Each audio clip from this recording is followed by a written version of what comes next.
I'm here with two lovely guests, Very Gary Comics and 4COMIX. We're going to have a little discussion, talk about the current state of the comic book market, and I'm sure it'll spill into other things. We all deal in comic CGC key issues in one way, shape, or form. Dennis with the big key issues, higher grades. Very Gary has, some big keys too. Also wall books, raw books, long boxes. So we all kind of deal in comics in some way, shape, or form. And I just want to kind of talk about what's hot right now, what's cooled down right now, and things like that. So, Gary, you want to say hello? Yeah, what's going on, everybody? I don't know if we just left Terrificon. I don't know how many of you guys were there. A lot of people came through and said hello, though. A lot. So, and Dennis, what up, man? No, same. When I was at Terrificon, I came and said hello. We seen Otto there. We seen the people from CGC there, a few artists. I think that people were a little upset that Joe Sinat bailed last second. Rumor was, and I don't know if this is true, that the old owner and the new owner got into a beef over the name of Terrificon. One guy went left, one guy went right. Some of the artists went with one guy, some came back with the other. That was the rumor floating around. Like Rockefeller, man. Actually, I think I can talk about that. Let's do it. So what I heard was the dude Mitch, who runs Terrificon, he used to run with another guy. I think he was in Hartford, Kineticon. Okay. And I think what happened was they had a falling out, and these two dudes went separate ways. Kineticon, I think, stuck around in Hartford. Dennis, tell me if that's right. And I don't know. I haven't heard of it. I don't feel like I've ever heard of it. The reason you haven't heard of it is because Mitch is taking Terrificon to another level. Yeah. Well, Terrificon's been really the only one that I've paid attention to for the last 4 years. I mean, I went the first time 4 years ago when it was in Bridgeport. Then the next year it went to Mohegan. It was awesome. I missed last year, and then I did it again this year. No, you were there last year. No. That's where I met you for the first time. Yeah. Sure? You brought my FF48. Oh, so I missed the time before that then. Yeah. Gotcha. Because I know I missed one of the years at Mohegan. That is by far my favorite show. I tell Gem he should really come out to that. The Terrificon, or that's my favorite show by far. Oh, that's what I was going to ask you. So why is that your favorite show? A lot of people, it sounds like in the Northeast, that's the one. Because all right, so like we were at New York Comic Con last year together, right? So you saw the setup, where your hotel was, where the venue was, where you had to go to get something to eat, the traffic, the outside, the smog, the this, the that. It's not like that in Mohegan Sun. When you go to the Terrificon, you stay in a 5-star resort. You eat at 5-star restaurants. I mean, everything that you do is just high level, and it's all in one arena, and it's very clean. It's very safe. There's a lot to do for adults. There's gambling, obviously, which is fun as well. But I seem to find a better price on books there than I do anywhere else. I think you're starting to break up a little bit there. You there, Gary? Yeah, I'm here. He was, but he's 100% right. So I've only been at Terrificon for 2 years now, and just between last year and this year, I saw significant growth. Big time. Sounds like you don't like the rustle and bustle of the New York City cons, and yeah. Well, for me, that's the exciting part because I don't deal with that every day. So it's like a whole adventure out there, man. I can't wait for this year, but I got to try to hit that Terrificon next year with you guys, man. I kind of felt bad I didn't go this time. There's a lot of Instagrammers, a lot of YouTubers out there. I think that's the thing why I like New York as well. It's just a lot of us are in that area, so you run into a lot of people out there. Well, the cool thing too, like Dennis was saying, Terrificon, you can literally park your car, and if you're staying in that casino, you don't go back to your car for another 2-3 days, and you're just hanging. There's a number of restaurants. You don't have to gamble. Yeah, but the amount of restaurants and just the con, like you can leave the con, go to the pool, go upstairs, change, and come back to the con without getting in your car. It's great. So, and go get a back massage. Yeah, you get a back massage, a pedicure, a manicure. You can do whatever you want. You send the wife out there shopping. There's stores. There's great food. Yeah, you're not taking 10 minutes to go run and get a freaking pretzel and a hot dog. You're going out and you're going to go get like real pizza or in the resort or in the casino or go grab a real burger. Yeah, so I get what you're saying. Like you just go and you park and that's it. You're safe. You could get drunk as hell. You could buy comics. And real quick, shout out to S. Murphy. We got your package today and we did an unboxing for it. I'll probably drop it in the morning, but appreciate it. Thank you. So enough about the bullshit, right? So we're talking dealing in comics, and what I kind of like about talking with you guys, besides the fact that I talk to you both probably every single day, is that we kind of got into this around the same time, right? I would say, what, early 2010s or something? Well, I think that's my first post. I probably started, I got back into it during the New 52 Batman run around 2012. Yeah, probably right after year 1 or whatever that was, that year 0, whatever that story arc was. 0 year, yeah. 0 year, yeah, that's when I got into it. So you're looking at like issue 30, right around 40-ish, I think, 36, and then steady. Yeah. So you're talking like over 5 years now, right? 6 years? And then you to Dennis too. It was around that time. Was it like early MCU years, right? I'm trying to scan back to when I'm on my phone now to see when my first post was, but it's been a long time. I want to say 2006. I got back into it heavy. You're before us then, so I probably got into it around the time when Gary and I think we just started buying books, and then we started selling books and realizing, oh shit, you can buy a book for this much and then sell it for this much if you play your cards right, and then forget it. Learning about pressing and grading, and it was over. But I guess I wanted to say that to say, like, we haven't been in it a super long time, but we've been in it long enough to see books go up, books go down, new books go up. And it always amazes me that books still go up when there's a movie announcement. When Blade was announced, like that Tomb of Dracula 10, we've been seeing that the whole time we've been collecting throughout those years, right? Yeah, bought and sold 100 times. So you're telling me the next day, why would you spend more money the next day? Is it that people don't realize it was 50% cheaper the day before the announcement? I don't get it. Who's buying these books? I talked to Alex. We were just talking about him. iPhone Elite. Shout out to iPhone Elite. iPhone Elite. He said during San Diego, as the news broke at Hall H, people were texting the other vendors and friends of theirs to take them off the walls or double the price. They doubled it, which I'm not going to knock the hustle. But what's funny is the reason why they double it is because what do you think everybody asked them for the next day? Yeah. Why do you want it now? They had 3 Blade movies in a show. Yeah. So I just don't get it. But that's one of the books. And then I wanted to think about, like, the books that we used to spec on or that we would flip when we first kind of got into it. Like I remember New Mutants 98 was a crazy one, and now nobody really gives a shit until the movie comes out again. In my opinion, those moderns, the Batman Adventure 12, New Mutants 98, they do this was huge. And now you can get a 9.8 for what, 18? Wasn't it close to like 26? It was 2,500, I think, was on the high. And here the thing is that the performance of the movie, I think, plays a lot too. If they would have made like the Mad Love movie that was dope, that book would still be fire. But they made Suicide Squad, which was kind of whack. Yeah, and the same thing happened with AF-15. I know that's like a DK 4COMIX book. AF-15 was super fucking hot when they announced Tom Holland in the MCU. But after we got him in a few movies, that thing ain't so hot no more. No, it's fizzled off big time. That's a book that I'm surprised at how far and fast that it's gone down. It's a little upsetting almost. It's disappointing. And I think that a lot of comic book guys like myself, I'm not really feeling Tom Holland as Spider-Man. I don't know how you guys are, but I feel like if they would have killed Spider-Man like in like the way it was supposed to be done, that book would still be fire. I think that book sucks. I think he sucks. Well, I think that book's going to go up significantly if they confirm Venom coming to the MCU. Yeah. Speaking about a book that we bought and sold 100 times, was a 9.8 was a $1,000 book. You could get it for $900, and then the Venom movie announcement came, and the shit was up to like $2,500 and 9.8. Yeah, it's still around there, isn't it? It's like 2G still. It's 2 between 2 and 22. Because there's still people like the Venom movie, right? The Venom movie did well. I would say they have a sequel coming, and then TiVo dropped the rumor report that the third one might be in the MCU. So he's got legs, I guess. Yeah, everyone our age loves Venom, right? He's like Wolverine. Yes, Wolverine and Venom have equal love all the way across the board for anybody born in the 80s. So let's take a question from the panel. I didn't say what's up to the panel. He kind of just jumped in. We'll say what's up as I see you guys hollering out. But Evan Lee, he said, "What do you guys think about Avengers 8 First Kang?" That's my spec book from I don't know, a year and a half ago, and it's nothing but go up 100%. I mean, what is it up now? I paid for a 9.5 9.4.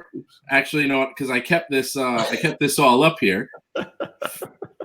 For a 9.4 Pedigree, White Mountain Pedigree, I paid $714. You tell me what GPA is on that now. So, hold on. For the people that don't know, what's a Pedigree CGC book? The best. So it's the collection of the collection. It's the only way to get a 1 of 1. Like, all right, so there's probably 50 9.4s in the world, but there's only one Pedigree. And that's because one person bought them off the shelf, then submitted them all at once to CGC, and their collection was so badass that they got a Pedigree named after them. So you have a Silver Age Marvel collection off the racks. The shits are 9.0 better.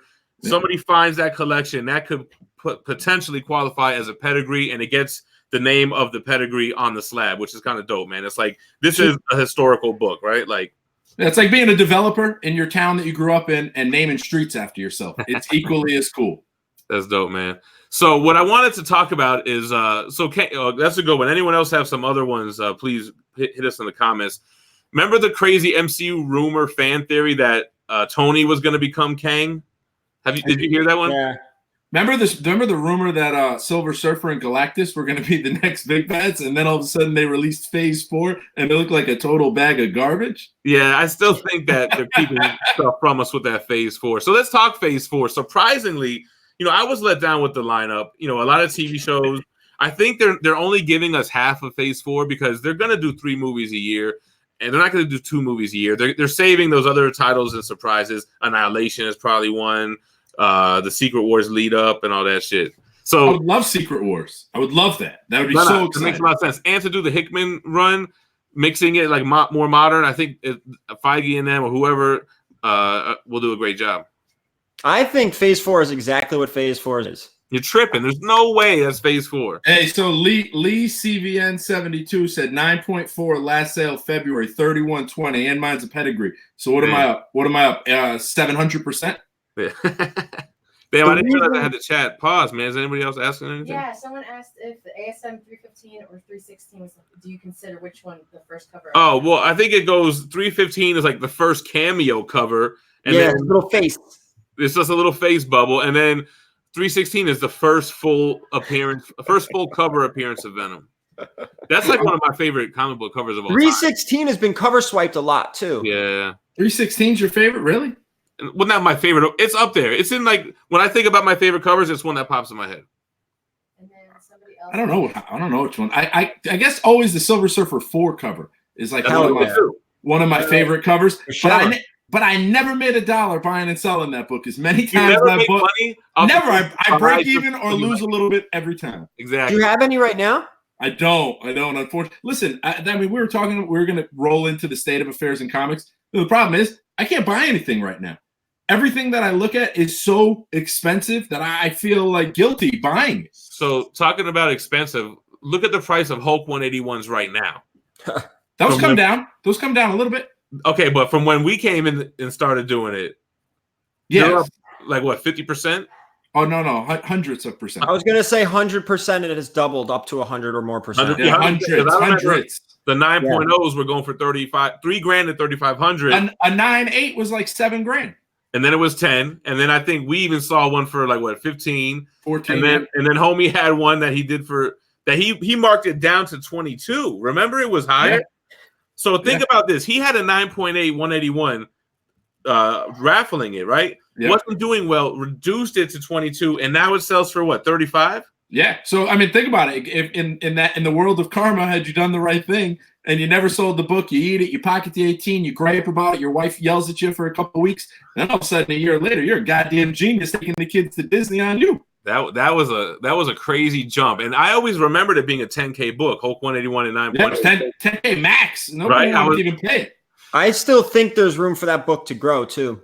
I mean, it's one of those books that shouldn't grow because of the amount of them that are out there. It's not a scarce book. Mm-hmm. My man got the 9.0 signed by who?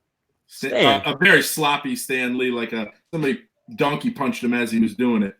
So go ahead, Gary. Well, the thing about the 181 is it's leveled off and it's dipped just a little bit. What is going to happen to that book when they cast? And what happens if they kill it and do a good-ass job? Exactly. It's going to be like, boom. That's why I think there's room for that book to grow.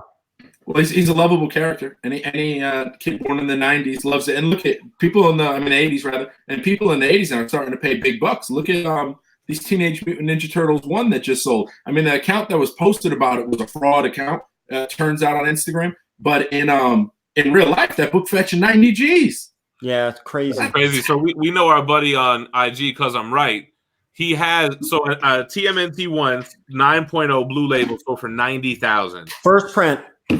Wow, that's wild. My man got the 9.8 signed by Kevin Eastman and Peter. What do you say, Laird, with 4 turtle sketches on him. 5. Yeah. Badass. I mean, I had the 9.0 version. He's got the 9.8 version. I held it at Terrificon and took a picture. I was gonna post like my only pickup of the weekends, but I didn't. That's like 130 G's. Real quick, yeah. Adam Delicio said he bought I'm assuming it's talking about Hope 181 6.0 for $750 4 years ago. A 6.0 right now is what, 2,000, 2,500, 2,500, somewhere around there. Yeah, something like that. Just off the top of my head. Yeah. Here goes our boy Centuries in the house. Had that 181 9.0 signed and sketched by Trimpy. Is it Trimpy or Trimp? I always call him Trimp, but I would say Trimp. But I hear people say Trimpy and it throws me off. That would throw me off too. Evan Leahy had a good question. Why do you guys think Werewolf by Night 32 goes for so much when there hasn't been any Moon Knight news, and is it a good investment? Because everybody's feeling like it's gotta come. Yep. It's not a badass character though. He's a cool. I mean, you got the Venom Wolverine. Moon Knight falls right in that Venom Wolverine category as far as cool characters. There was, in my opinion, there was a 8.5 at Terrificon for $18.50. And I forgot to go get it. And I was ready to drop money on that book in an 8.5. Yeah. Remember when the 9.8 sold? The first one sold for like 32 grand, and the next one sold for like 25, then the next one sold for like 16. There was 3 sales in a row that were just terrible, one after the other, just getting crushed. On what? Werewolf by Night? Yeah, 32. If you look up 9.8 sales, because there hadn't been a 9.8 for a long time. That's why the first one sold for so much. Yeah. Because you got 3 dogs fighting or 4 dogs fighting. Now all of a sudden one of the dogs gets the bone, so he's out of the game. So now there's 2 dogs fighting, and the less dogs in the fight, the lower the book. So check this out real quick. So, TiVo, he dropped the Secret Wars news on Otto's show. Then he came on Saturday night, dropped it with me, right? Secret Wars 1, 1984, 9.8. There's only one on eBay on auction, and it was at $230 last time I checked. 90-day average is still like $100.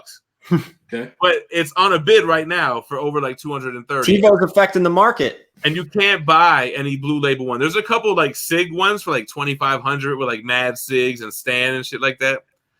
That's a book motherfuckers was working on throughout the time we've been doing this. People have been getting Secret Wars 1 9.8s multi-signed and like getting ready for some shit like this, man.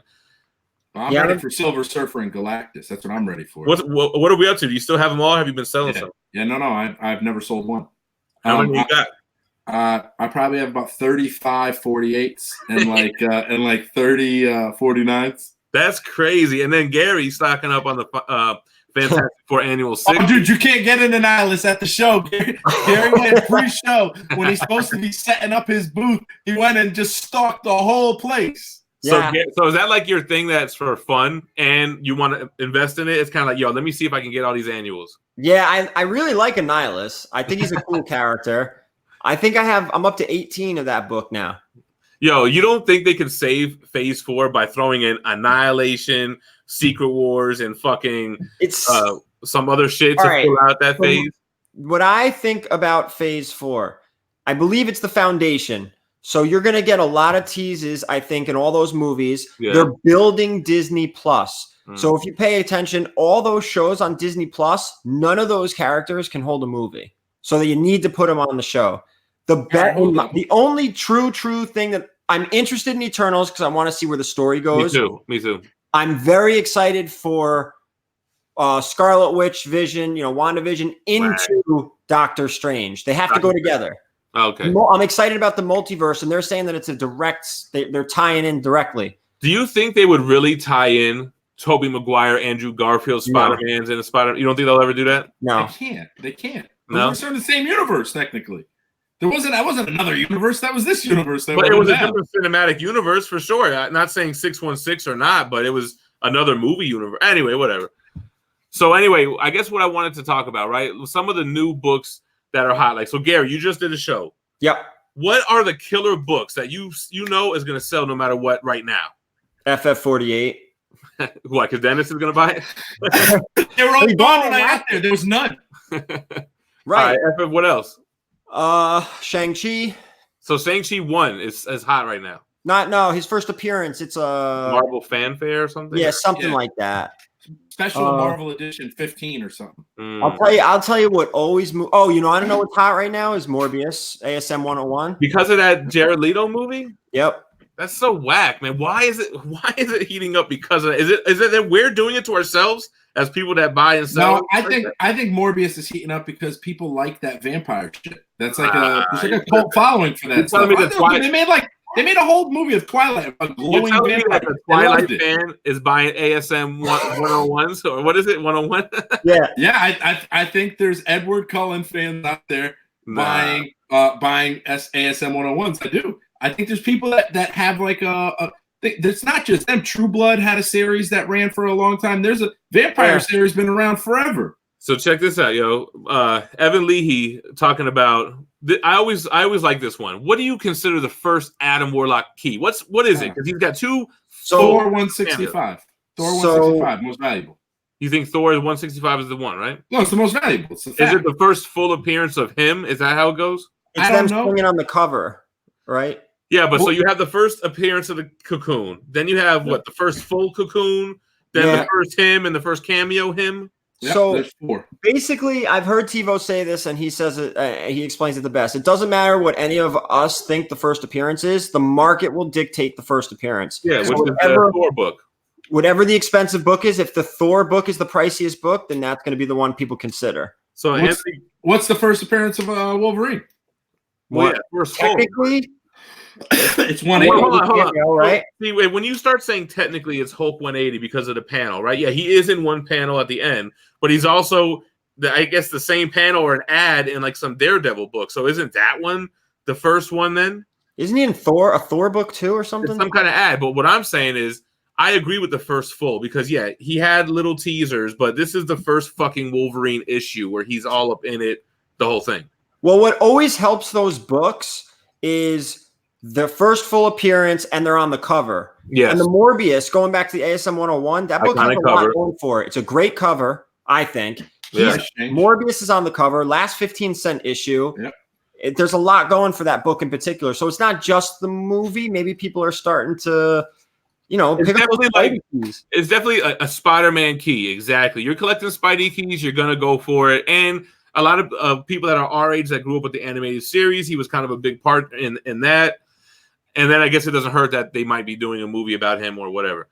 Anthony Garcia talking about Giant Size X-Men 1, which was the poor man's Hulk 181, but now it's like the poor man can't even get in on that. Nah, you got to get X-Men 94 now. Or a Hulk 180. X-Men 94 was always the wackest. Yeah. I hate that cover. Yeah, the cover it's so stupid looking. Giant head, right? Yeah, it reminds me of the Street Fighter 2 cover. Like when they used to have the Street Fighter 2 with Bison's face in the background. That's what it reminds me of. Yo, Unruly Simeon is 100% correct. Most ridiculous versus appearance. Darkseid got gypped. Thanos pretty much got gypped too. That's one book, Iron Man book. He's not even on the cover. But Darkseid got the split between what? Jimmy Olsen and some other shit? Forever People? Forever People, yep. Was it Forever People 1, right? But it's 2 Jimmy Olsens and Forever People. So, and the Jimmy Olsen cover is the wackest. Yeah, I can't get into Darkseid anyways, man. I just think he's just generally a whack character, and to be honest. No, that's like the biggest bad for DC. What are you talking about? Doom is the biggest bad. I was talking to Tom King, who's co-writing. Look at this guy name dropping.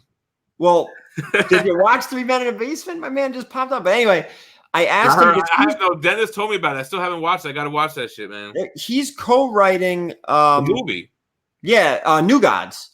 Yeah. And he basically confirmed, just like the chick who he's writing it with, confirmed Darkseid's going to be in that movie. So you're going to see all those Mr. Miracle books and the Darkseid books start to climb because people have faith in that writer. Now, I don't know if anybody's got faith in DC. It's a bold call. That's the thing. All they got to do is make a pretty good movie, and they'll be all right. And not fire everybody a year later. Yo, but DC. So what do you know? What I would have liked to ask Tom King, and maybe you guys did. Like, what does it feel like that you're not only writing comics now, the source material you're creating, they're probably going to holler at you for a movie about this. You know what I mean? Like, yeah. that's He's gotta be also on a secret TV series. He didn't talk about. He said that, like, I'm also on a secret TV thing. And I asked him, I said, is it a secret to you so far? Like, they basically signed you on to do something, or do you know what it is and you just can't say it? And he said, I know what it is. I know what I'm doing. I just can't speak about it yet. I'm like, all right. So they're using him for several things. You know where DC lost me for life when they did Doom? They lost me for life there. There was never coming back after they did that. I didn't even mess that up. It's so easy. Anyway, so easy. Real quick, I want to address Adarsh Tandon's in the chat. He's in the Gemini's Facebook group, big supporter of the channel.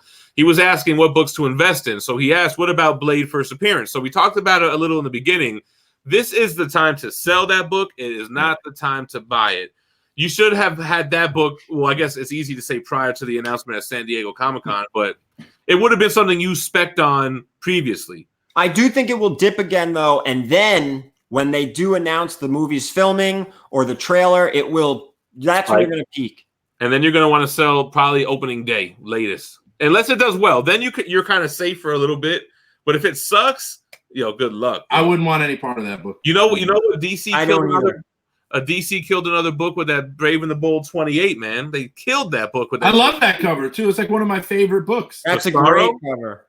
Yeah, that's cool. They've done that like 9 different ways. They spun that. Even the Guardians of the Galaxy spun it for like a movie cover. That's true, with that big thing in the front, right? That's right. It was Sam, and they definitely copied that. There's no questioning that. All right, let's see what's going on in the chat. So for Girelli, he's okay. So he says only invest in Silver Age high-end keys. I think that's true. You don't want to get caught up in these TV villain keys, right? I mean, I think Bronze Age, there's a couple of bangers, but a lot of them are already peaked, right? You got to kind of wait on the back end for those Bronze Age books now.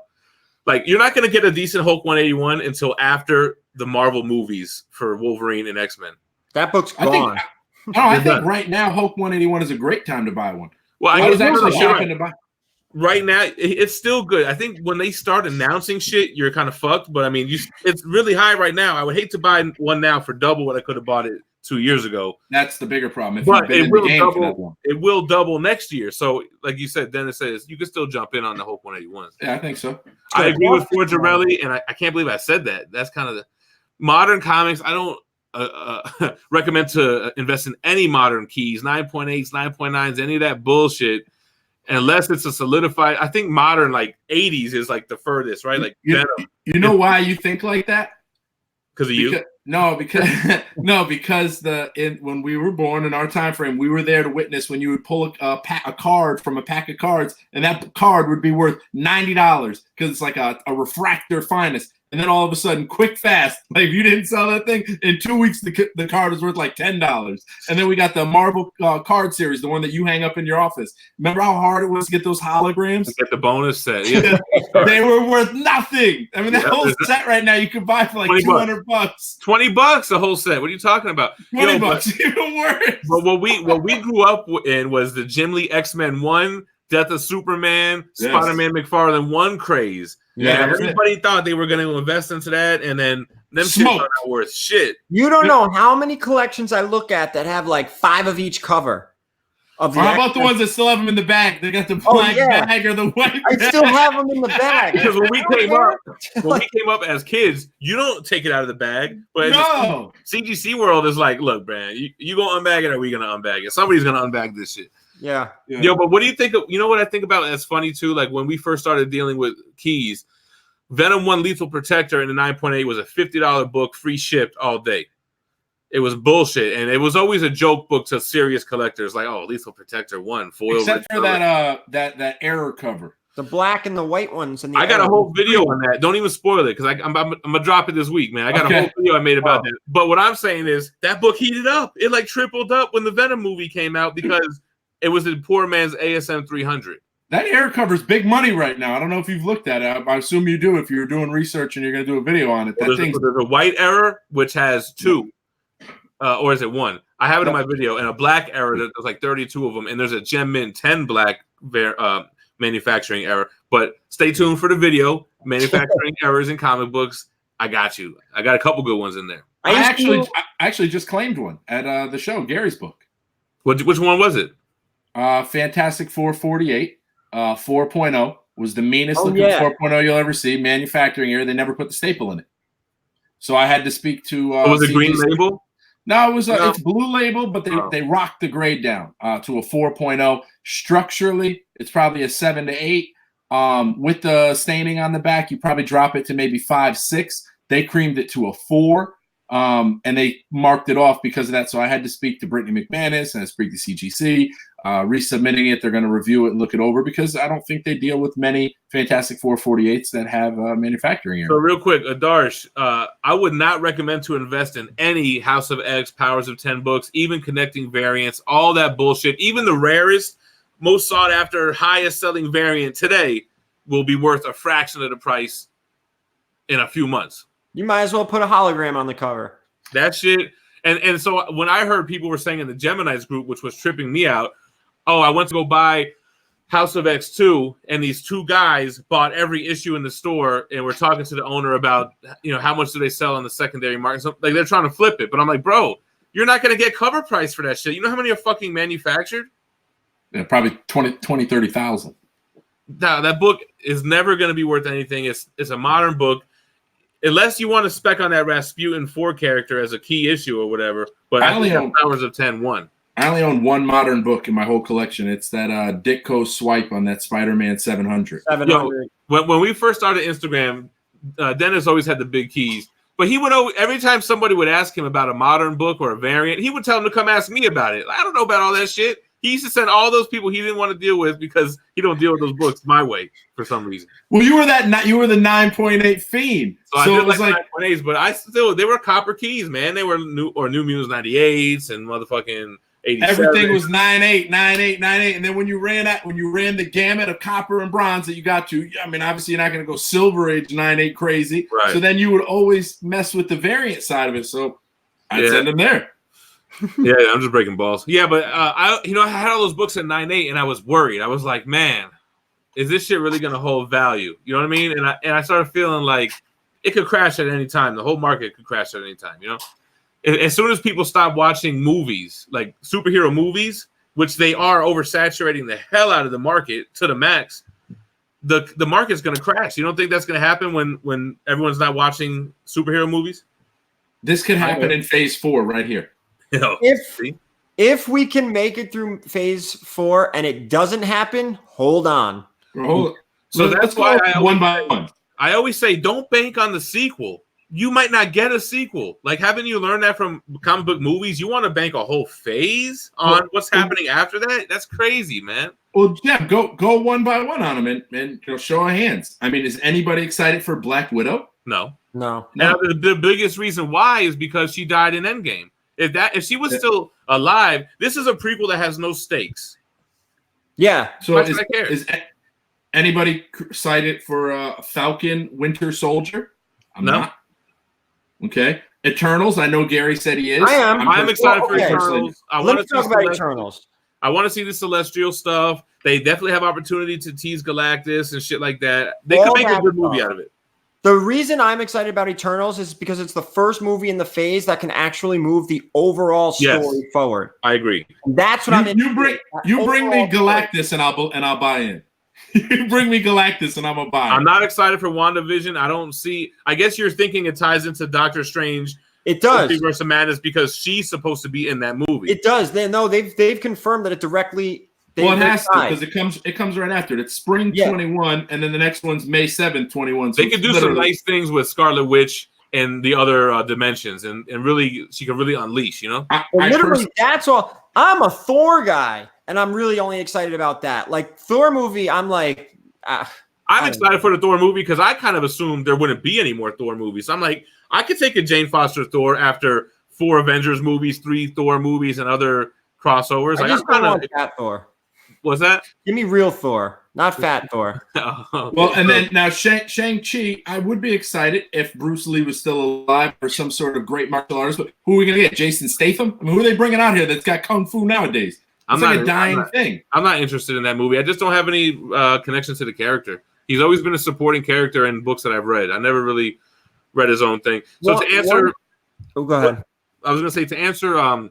somebody asked about what does everyone think about Amazing Spider-Man 15? Oh, great book. There was a follow-up that is a great book, and I think we all agree that that's one you still want to jump on before there's some kind of movie announcement. But I think there was some kind of announcement, wasn't there? But not like Kraven's going to be the next villain type announcement. You know what I mean? Well, TiVo. I feel like there was something announced about that. TiVo teased and talked about how Kraven is going to be in Black Panther 2 and then be the villain for the third ASM movie. I like the idea of introducing Namor as a villain in Black Panther 2. Hell yeah. Oh. I know that's got to be the earthquake under the water. Bro, that'll be dope.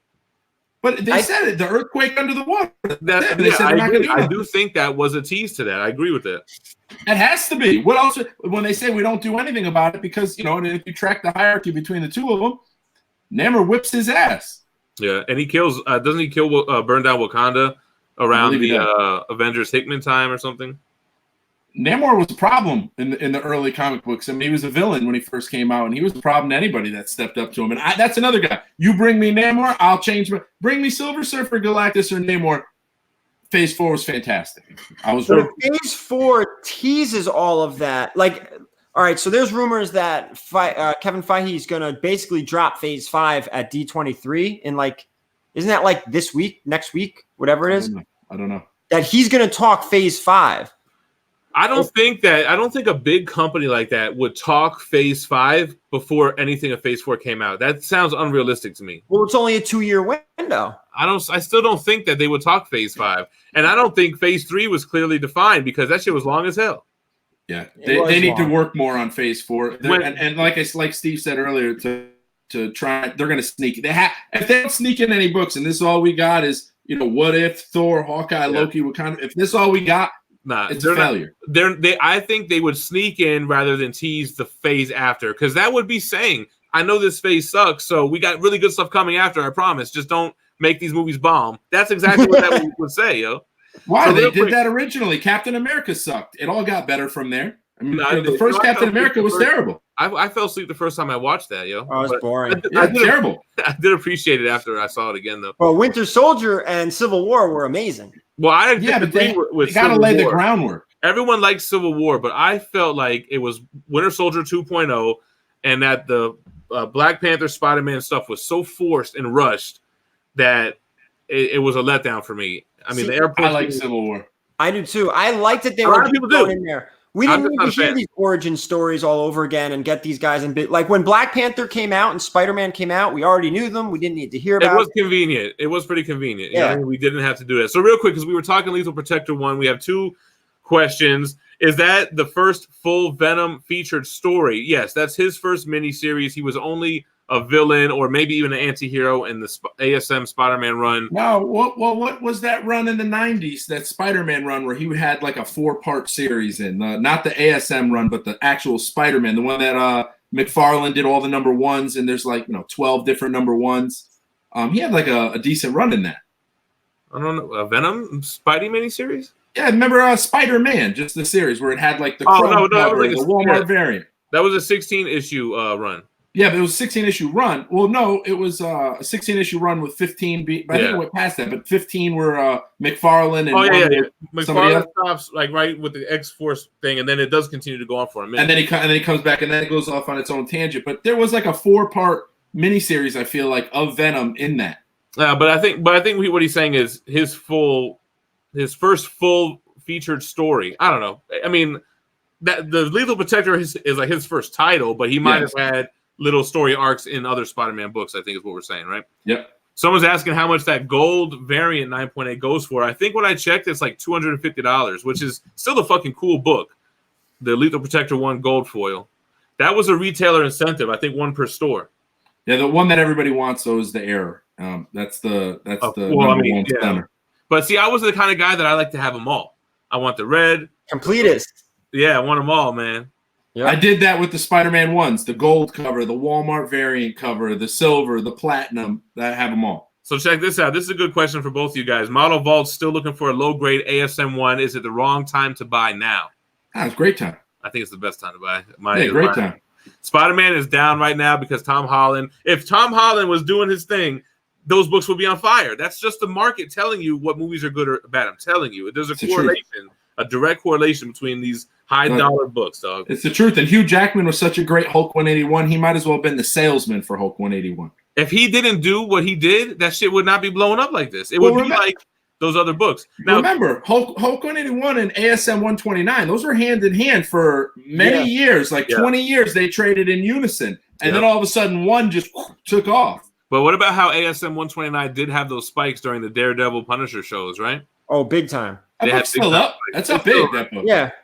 But it's definitely cooled down. Yeah, what's a 9.8 now? 15 grand, 14 grand? So check this out. Anthony Garcia saying Saga 1 will be a few good modern investments. A lot of people spec on Saga 1, but I don't know, man. So are they going to make, a TV show or a movie? Let me talk about Saga 1. I don't agree with that, and I'll follow up after you. I made a trade at the show. Dennis, pay attention to this one because I think you're going to agree with me 100%.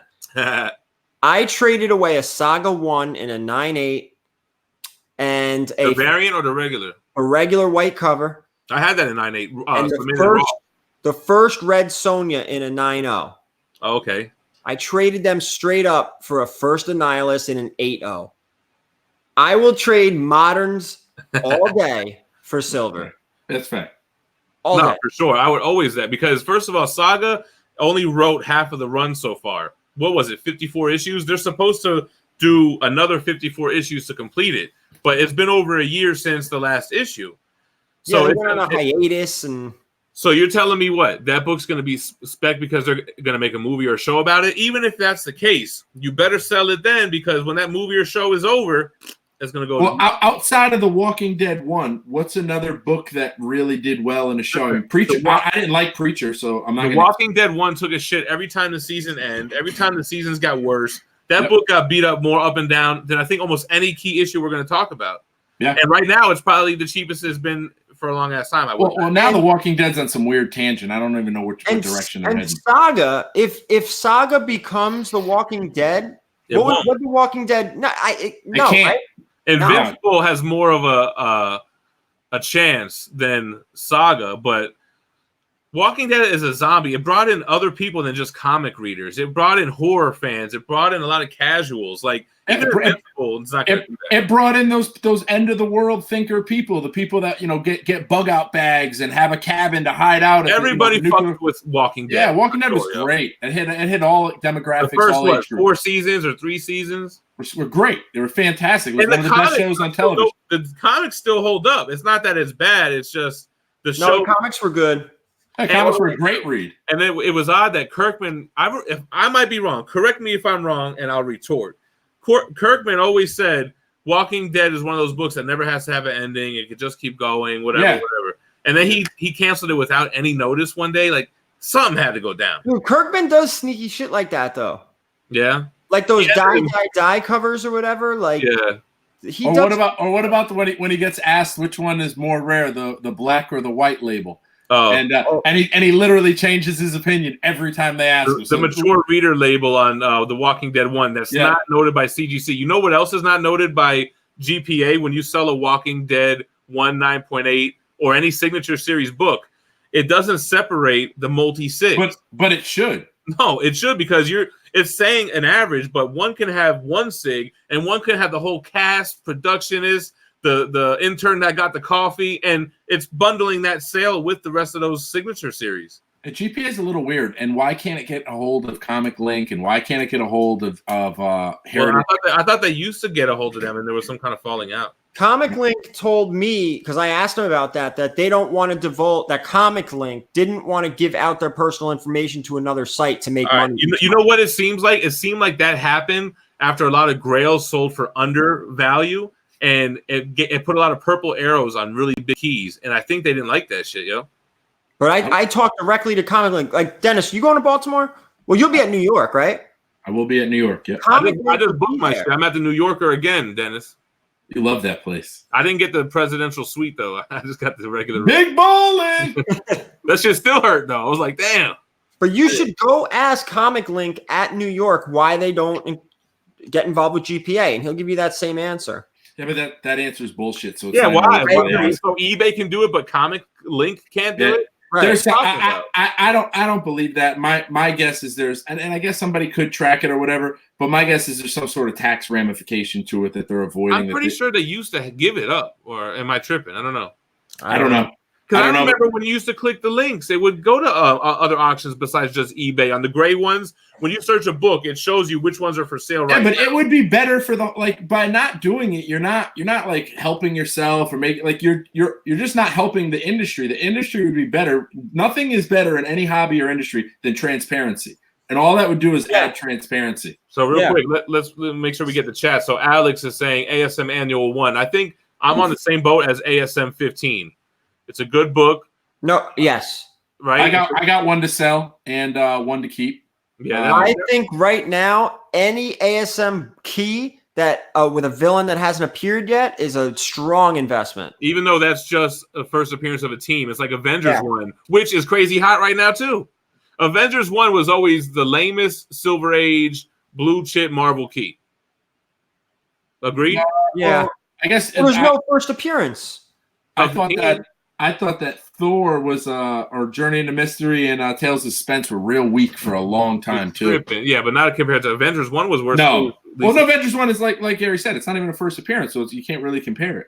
Yeah, but we were just talking about what was the book? Anyway, I forgot. Sinister Six. ASM Sinister Six, yeah. But it's not blue chip though. But it's a big Spidey. If you're collecting Silver Age Spidey keys, like I would rather have that one over a lot of other ones. That book's huge money right now. Yeah. I've never come across that book in the wild either. I bought my first book I ever bought was from Dennis, a raw one. Remember that? Yep. And then we had a problem with it. Or something. We had a problem with it, didn't we? I think Dennis shot me a couple bucks. He was like, "Damn, that shit came out lower grade or some shit." Remember? Yeah, we had a problem. The grade wasn't what I thought it would be, and it got crushed for something that we didn't know. And I ended up refunding you some money to make it right. But that was a long time ago. That was like maybe 8 years. I feel like it was 8 years ago, but I don't think it was that far. I think it was like 5 years ago. But that book's great. I got it. I paid through the nose for a 9.0 pedigree, and then I have an 8.5 that I want to sell, but I'm holding on to it because the price just keeps going up. Shout out to my man Discovery Bay. Hey, you won a mini in that Venom statue, so go get your spot. All right, so we're gonna keep going through the chat. Let's get caught up. We get off on tangents here. First appearances of Avengers. There's none in Avengers 1. It's just the first full team appearance or something. First team appearance, but it's like Brave and the Bold 28, first appearance of the Justice League. But that's a bigger book. It's also older. See, Darsh, Batman Damn 1. You know what killed Batman Damn 1? First of all, it's not a key issue or by any means, right? But there were so many 9.9s and 10s that a 9.8 ain't worth shit. No, I think it's like under $100 for a 9.8. The only, if you want to get real technical about Batman Damned 1, it's the only key note of it is that it's the first Black Label book. That's it. And what's crazy is that it's really not. It's something that'll probably be gone in a few years anyway. That Black Label, like Rebirth. Yeah. So when you want to collect keys, you don't want something that there's a lot of them out there and that there's a lot of them in high grade. And Batman Damn checks both those boxes. That's why it's not really valuable. It's not rare. It's not a collectible, right? Even like double signed 10.0s are out there. Yeah, they're like $500, $600, but I'd rather take that $500 and go buy another Annihilus or a Silver Surfer or something. So would I buy a low grade key before I would buy a high grade modder any day of the week? Oh, I like Anthony Garcia. What's up with all these graded video games on Instagram recently? So that's so weird. Yeah. So, I was into that. I was looking into that when I was collecting keys. Around the time when I bought that book from you, Dennis, I was buying like carded Teenage Mutant Ninja Turtles, original like. I remember you collected them all. Then you sold them within like a week after. But that's how I get. Once I the way I collect is once I get it all, I'm ready to sell the whole thing and get the next thing. That's kind of like what I do. But like Fee will always say, like this omnibus shit and the statue shit was kind of the longest I've ever been on something like that. That's what my wife says about the comics. It's the longest thing you stuck with, right? Yeah, because you know how hard it's going to be to get rid of all them omnibuses. Dude, you'll need a tractor trailer to pick them up. I moved them up here with Fee, man. I know what it took. Other than me. But the thing about the omnibus is like you can always read them. It's not just a monetary value thing. It's like I didn't buy any of these as investments. I looked at it as retirement plans more than that. You know what I'm saying? Like at least whatever happens, I can always read these fucking books. You know what I mean? True. So that's why I like the books. Anyway. Hey, how are your eyes doing? Not to get too sidetracked. I think they've been feeling a little bit better lately, man. So I got my blood pressure down a little bit, and I think that helped out a lot. But I look at screens like 16 hours a day. Like 200%. Do you wear one of those blue glasses or anything? Man, I don't fucking wear blue. I have no idea. It's a blue blocker. Yeah. No, not blue blockers. Those are the things those big guys. Yeah, those were when we were kids. The old They're called hater blockers. Man, I love my blue blockers. It's out blue or yellow or something. I tried to do the blue off my phone. That shit didn't work. I don't know. There's some people that swear by them. You know, it's just like anything else. It could be a placebo. You know, who knows? Let's talk about my boy Wobbles. Is Batman 181 a good book to invest? What's that? Yes. Ra's al Ghul? No, that's Poison Ivy. Oh, Poison Ivy. Oh, with the red background? Yeah. I've never owned that book. Okay, so the thing about that book that makes it a little sought after, not only is it a female first appearance, it's got the pinup in there. So you have to make sure that it has the pinup, or else you're getting that green label, I think, right? You're really gonna enjoy that pinup in the all plastic sealed case. But that's what you got to make sure it's in there, though, or else the Batman keys are tricky because most of his villains have a Silver Age appearance that's expensive and a Golden Age appearance that's impossible to find or buy. That's Poison Ivy's true first appearance. So that's why she's good, and I think Mr. Freeze is a good one. What's that, 120 something? It's another book I never liked. 120, 121, 129. I don't know. Batgirl is another good one. Dr. Zero, and then that becomes Mr. Freeze or some shit. I sell it every time I get it. When I get that book, I sell. I've made money every time I sold it, though. So that's one of the Batman keys I'm looking for. Our boy Brandon Stoinski Comics in the house. We just got his package today with the, what's that called? The fight book stuff? No One Left to Fight #1 and the Org 1 through 3. We appreciate that, man. We shot a video for it today, and I think we're gonna drop it tomorrow. Oh, can't wait for it. There's not. Shit! I'm spoiling it. What happened? There's not a tremendous first appearance list of Batman books for Silver Age. If I said that right, like everybody in the Silver Age, there's only a small handful of first appearances. Everybody's Golden Age or Bronze Age when it comes to Batman. That's why DC's just hard because they just came around first, and then Marvel hit their stride in the Silver Age, and they had to reboot and kind of catch up, you know? Yeah. And then they fire everybody every time they make a good movie that actually works, and then they just get rid of that guy and get another guy. It's kind of like baseball. You know, you build the dream team, you win that World Series, and then it's time to break it up, man. They're like the Florida Marlins of baseball. Yeah, twice. They did that twice. All right, so guys, what else we got going on? What else is a book? So we talked about ASM 129. I wanted to talk about that. Oh, we got a super chat? Yeah. All right, hold on. So shout out to our boy Justin Page, $5 super chat. Jem, can y'all talk about the vid you put out on the Sextuple 9.9? How much is manufacturing defects affecting the market? Coins are the same way. So can I start? Because I have something I want to say before I lose my track of thought. Yep. Train of thought. The thing about manufacturing errors, it makes a book like Venom Lethal Protector 1 super rare. The red cover original ones are mass produced, but there's only a handful of those black errors, and there's only 2 of the white errors. So now it's a rare item, and now it's a collectible. Would you agree? Yeah, more of a collectible because it's more rare, just like anything else. And the thing, too, it's not just some random book. You're talking about not a key, but a minor, whatever you want. You know, if just some random book had some error, it wouldn't be a big deal, except when it's a key ASM book. So talking about the ASM 361, that was a true story. Like, dude hit me up. I think he hit other people up too, but I had some involvement when I said, yes, buy that fucking book and send it to CGC for $150. A regular near mint plus was going for $70 at the time. I tried to buy it from him.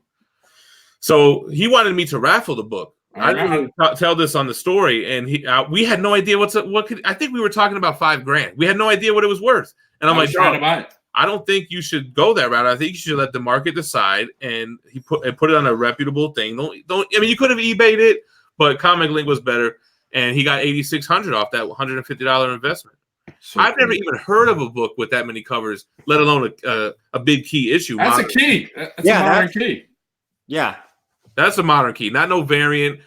1 out of 100 book that came out yesterday. Like that's a modern book. It's from the 90s. It's even though the 90s is already a long ass time ago.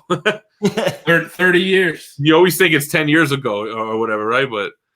But anyway, so I love manufacturing errors. But in my video that you should still watch, even though I'm about to spoil it, I talk about the Spawn 1 misprint without the black layer on top that gets a green label every time.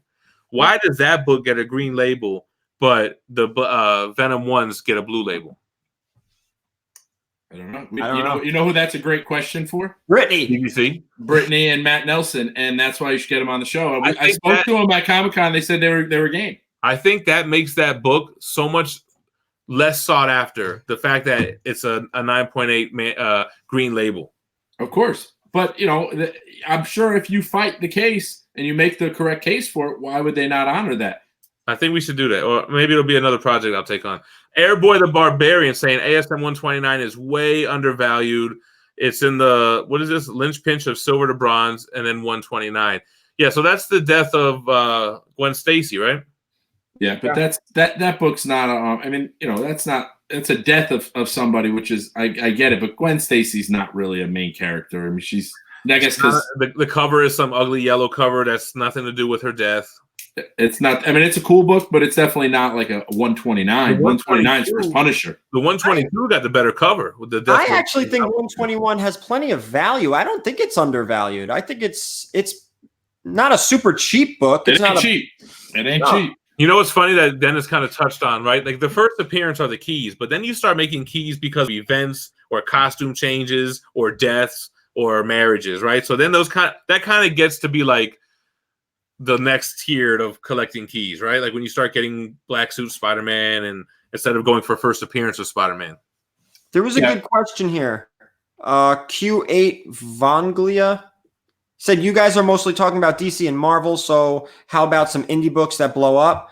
I think Huck is going to take a jump, and I think Reborn. The problem is, though, somebody tell me one indie book that did blow up? Right. I've never heard of that. Walking Dead one, but that's lightning and strike twice. So the thing is, we're talking about key issues that are 30 plus years old that have stood the test of time, that have cult followings for the character. But these modern books are all mass produced for the most part, even if they're rare.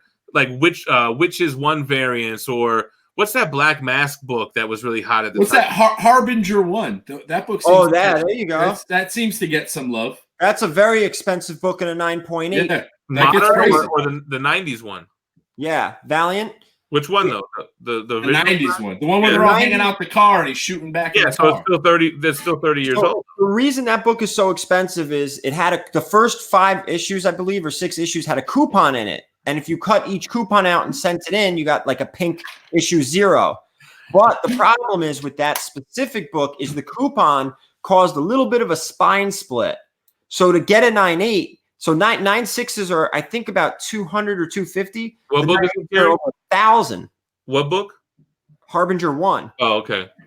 So that's what makes that book so expensive. And you got the Valiant universe this close to coming out, man. If is good, Valiant has never been a household name like Marvel or DC, and they're going for the superhero genre. Like the other indies got something going for them because they're not so much character based as they are story driven, right? So Cyberfrog's another good one here. Robert Landrum brought up. That's another good one. That's popular, but that's because of Ethan Van Sciver. That's why. So Johnny Rando just said Coffin Bound 1 sold out. I just read that, and let me guess, there's optioning it for a show or a movie. I think it's sold out because speculators bought it. You know what I mean? I don't think that everybody is into Coffin Bound, right? Well, hey, Adam DeLisso, who did your pressing, and congratulations on getting it from a 9.2 to a 9.4. And Showcase 22, criminally undervalued. It's true. I've been so out of that. People ask me who to press. I don't even know who the fuck presses books anymore, like for customers. I've been using Rocket, has been my latest. That wasn't you never used to use them. You used to use the other guys. I used to use Mike from Hero. Yeah. And that went sideways, and then I used Shane and them guys in Vegas, and then that went sideways. Amazing, huh? Shane was fantastic. I heard good things about Shane. Shane was the best presser ever, the best ever. He doesn't do it anymore, though, right? I don't know. I don't know how it all works, and him and Gabe aren't together anymore, and Gabe was very reliable, but I don't know where that all went. And then somebody said Showcase 22. Showcase 22 is my favorite DC book. Yeah. I like that for Silver Age Green Lantern. I have one right there. The Hal Jordan. You got that for me, Gary, or no? No. Okay. AJ187's got a good question. He wants an X-Men one. What's a good grade to get it in? He doesn't want to sell his car. So what's a good affordable X-Men one? How much is your car worth? Yeah. That's such a relative question. It's hard to say. Well, if you tell me what your car's worth, I'll know. If you can afford a 2.5, no. He doesn't want to sell his car, meaning he doesn't. If he knows how much his car is, he'll figure out what his budget is. So check this out. Exactly. She's wise. For a Marvel Silver Age blue chip key, I'm cool with a 1.0, everything there, presentable cover, blue label book, minimum. I'm not doing any 0.5s. I'm not doing any kind of restoration or qualified books. Usually those 0.5s are missing something. I'm going cleanest 1.0 I could find. That was the first X-Men I bought.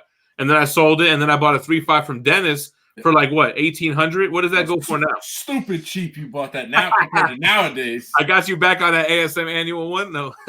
Yeah. Listen, how about when I sold the one to Joe, JCMV? Oh, tell this story real quick, man. And I believe that I sold it to him as a 4.0. And he got it pressed and signed, and it came back a 6.0 signature series. Yo. He got 2 full grades and a signature on the back. Me and Planet, we got that done at Baltimore. Like, it came back, and he looked at me. He was like, "Holy shit!" I'm like, "What happened? Was it bad?" And he showed me. I was like, "What?"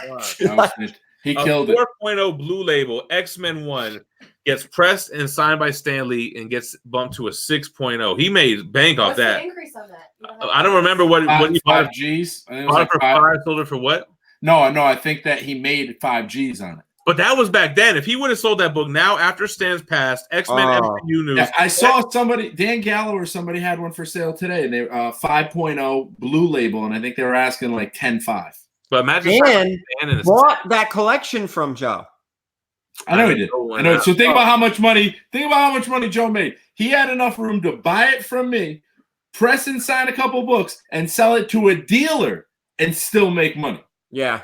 Yeah, he sold it to a dealer and came off. That's what I'm saying. You sell to a dealer and still make money. And that dealer is going to make a fortune now with this bump if he still has it. So, I think we all agree, Giant Size X-Men 1, you might as well buy it now before you buy it later because it's got legs and it's going to be going up for a while, just like Hulk 181. Do you agree? Yeah. I don't like that book. What? That's a great cover. Fucking appearance of Colossus. Yeah, five first appearances, right? On the cover. Nightcrawler. I would say buy it now. It's got a lot of room to grow. I feel like that guy in that stock shit when he's got crazy shit going in the background. You know what I'm talking about? Sell. The math equation.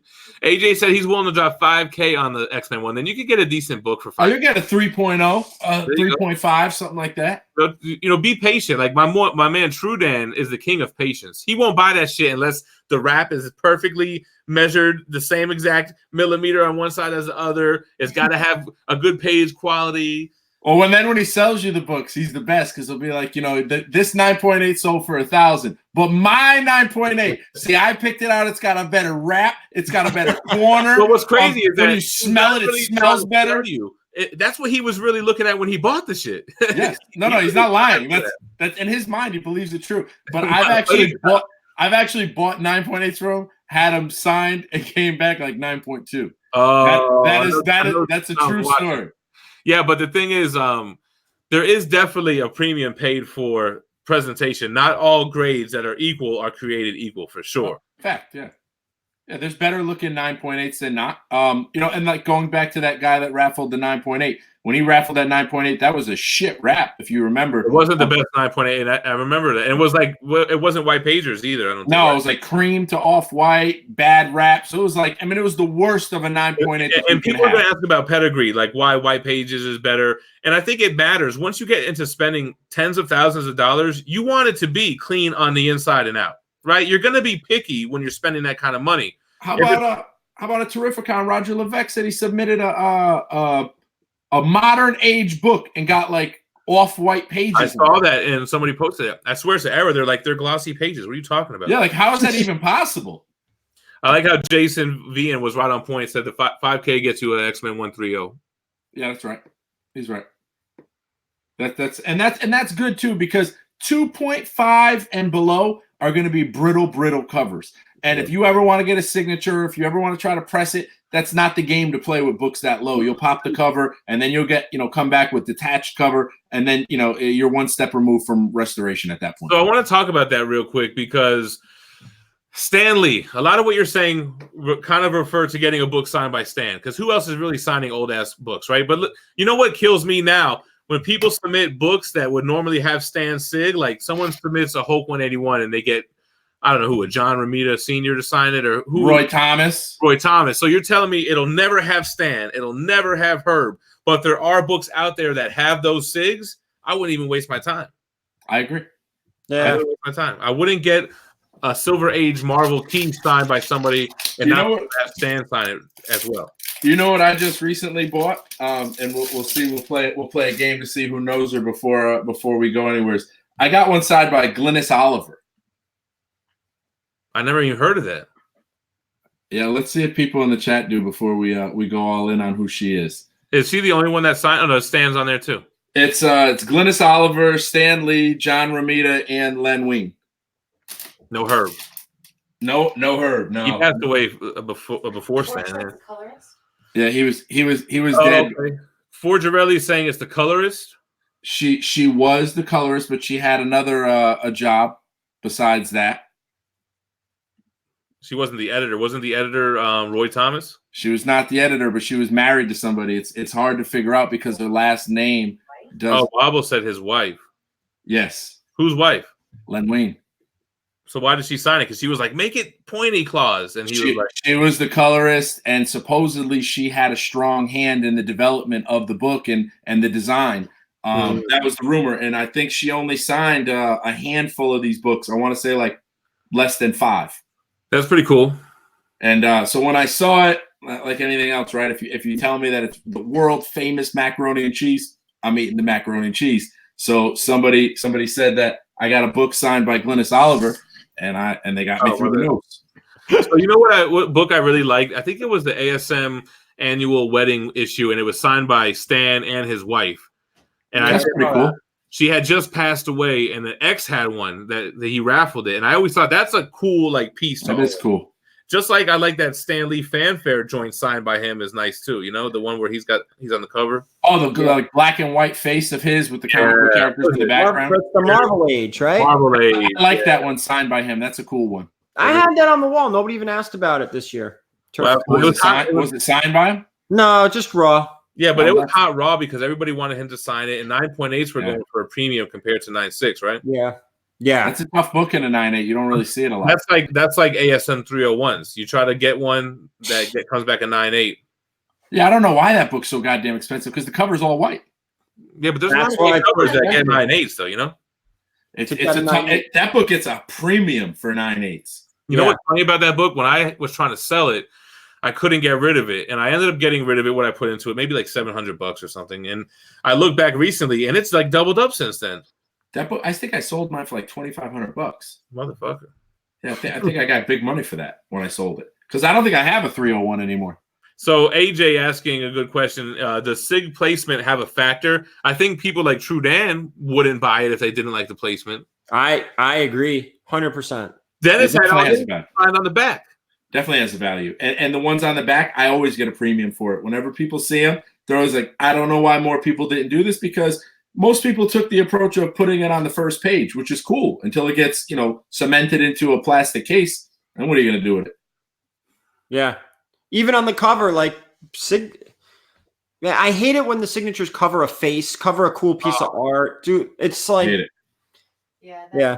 I think sometimes those artists do that out of spite. When you see a signature on Hulk's face, I think they did that out of spite. Claremont signs it across the X-Men, like across the top. So his signature's across the title. I don't like that. I don't like how he don't like that? See, I like that.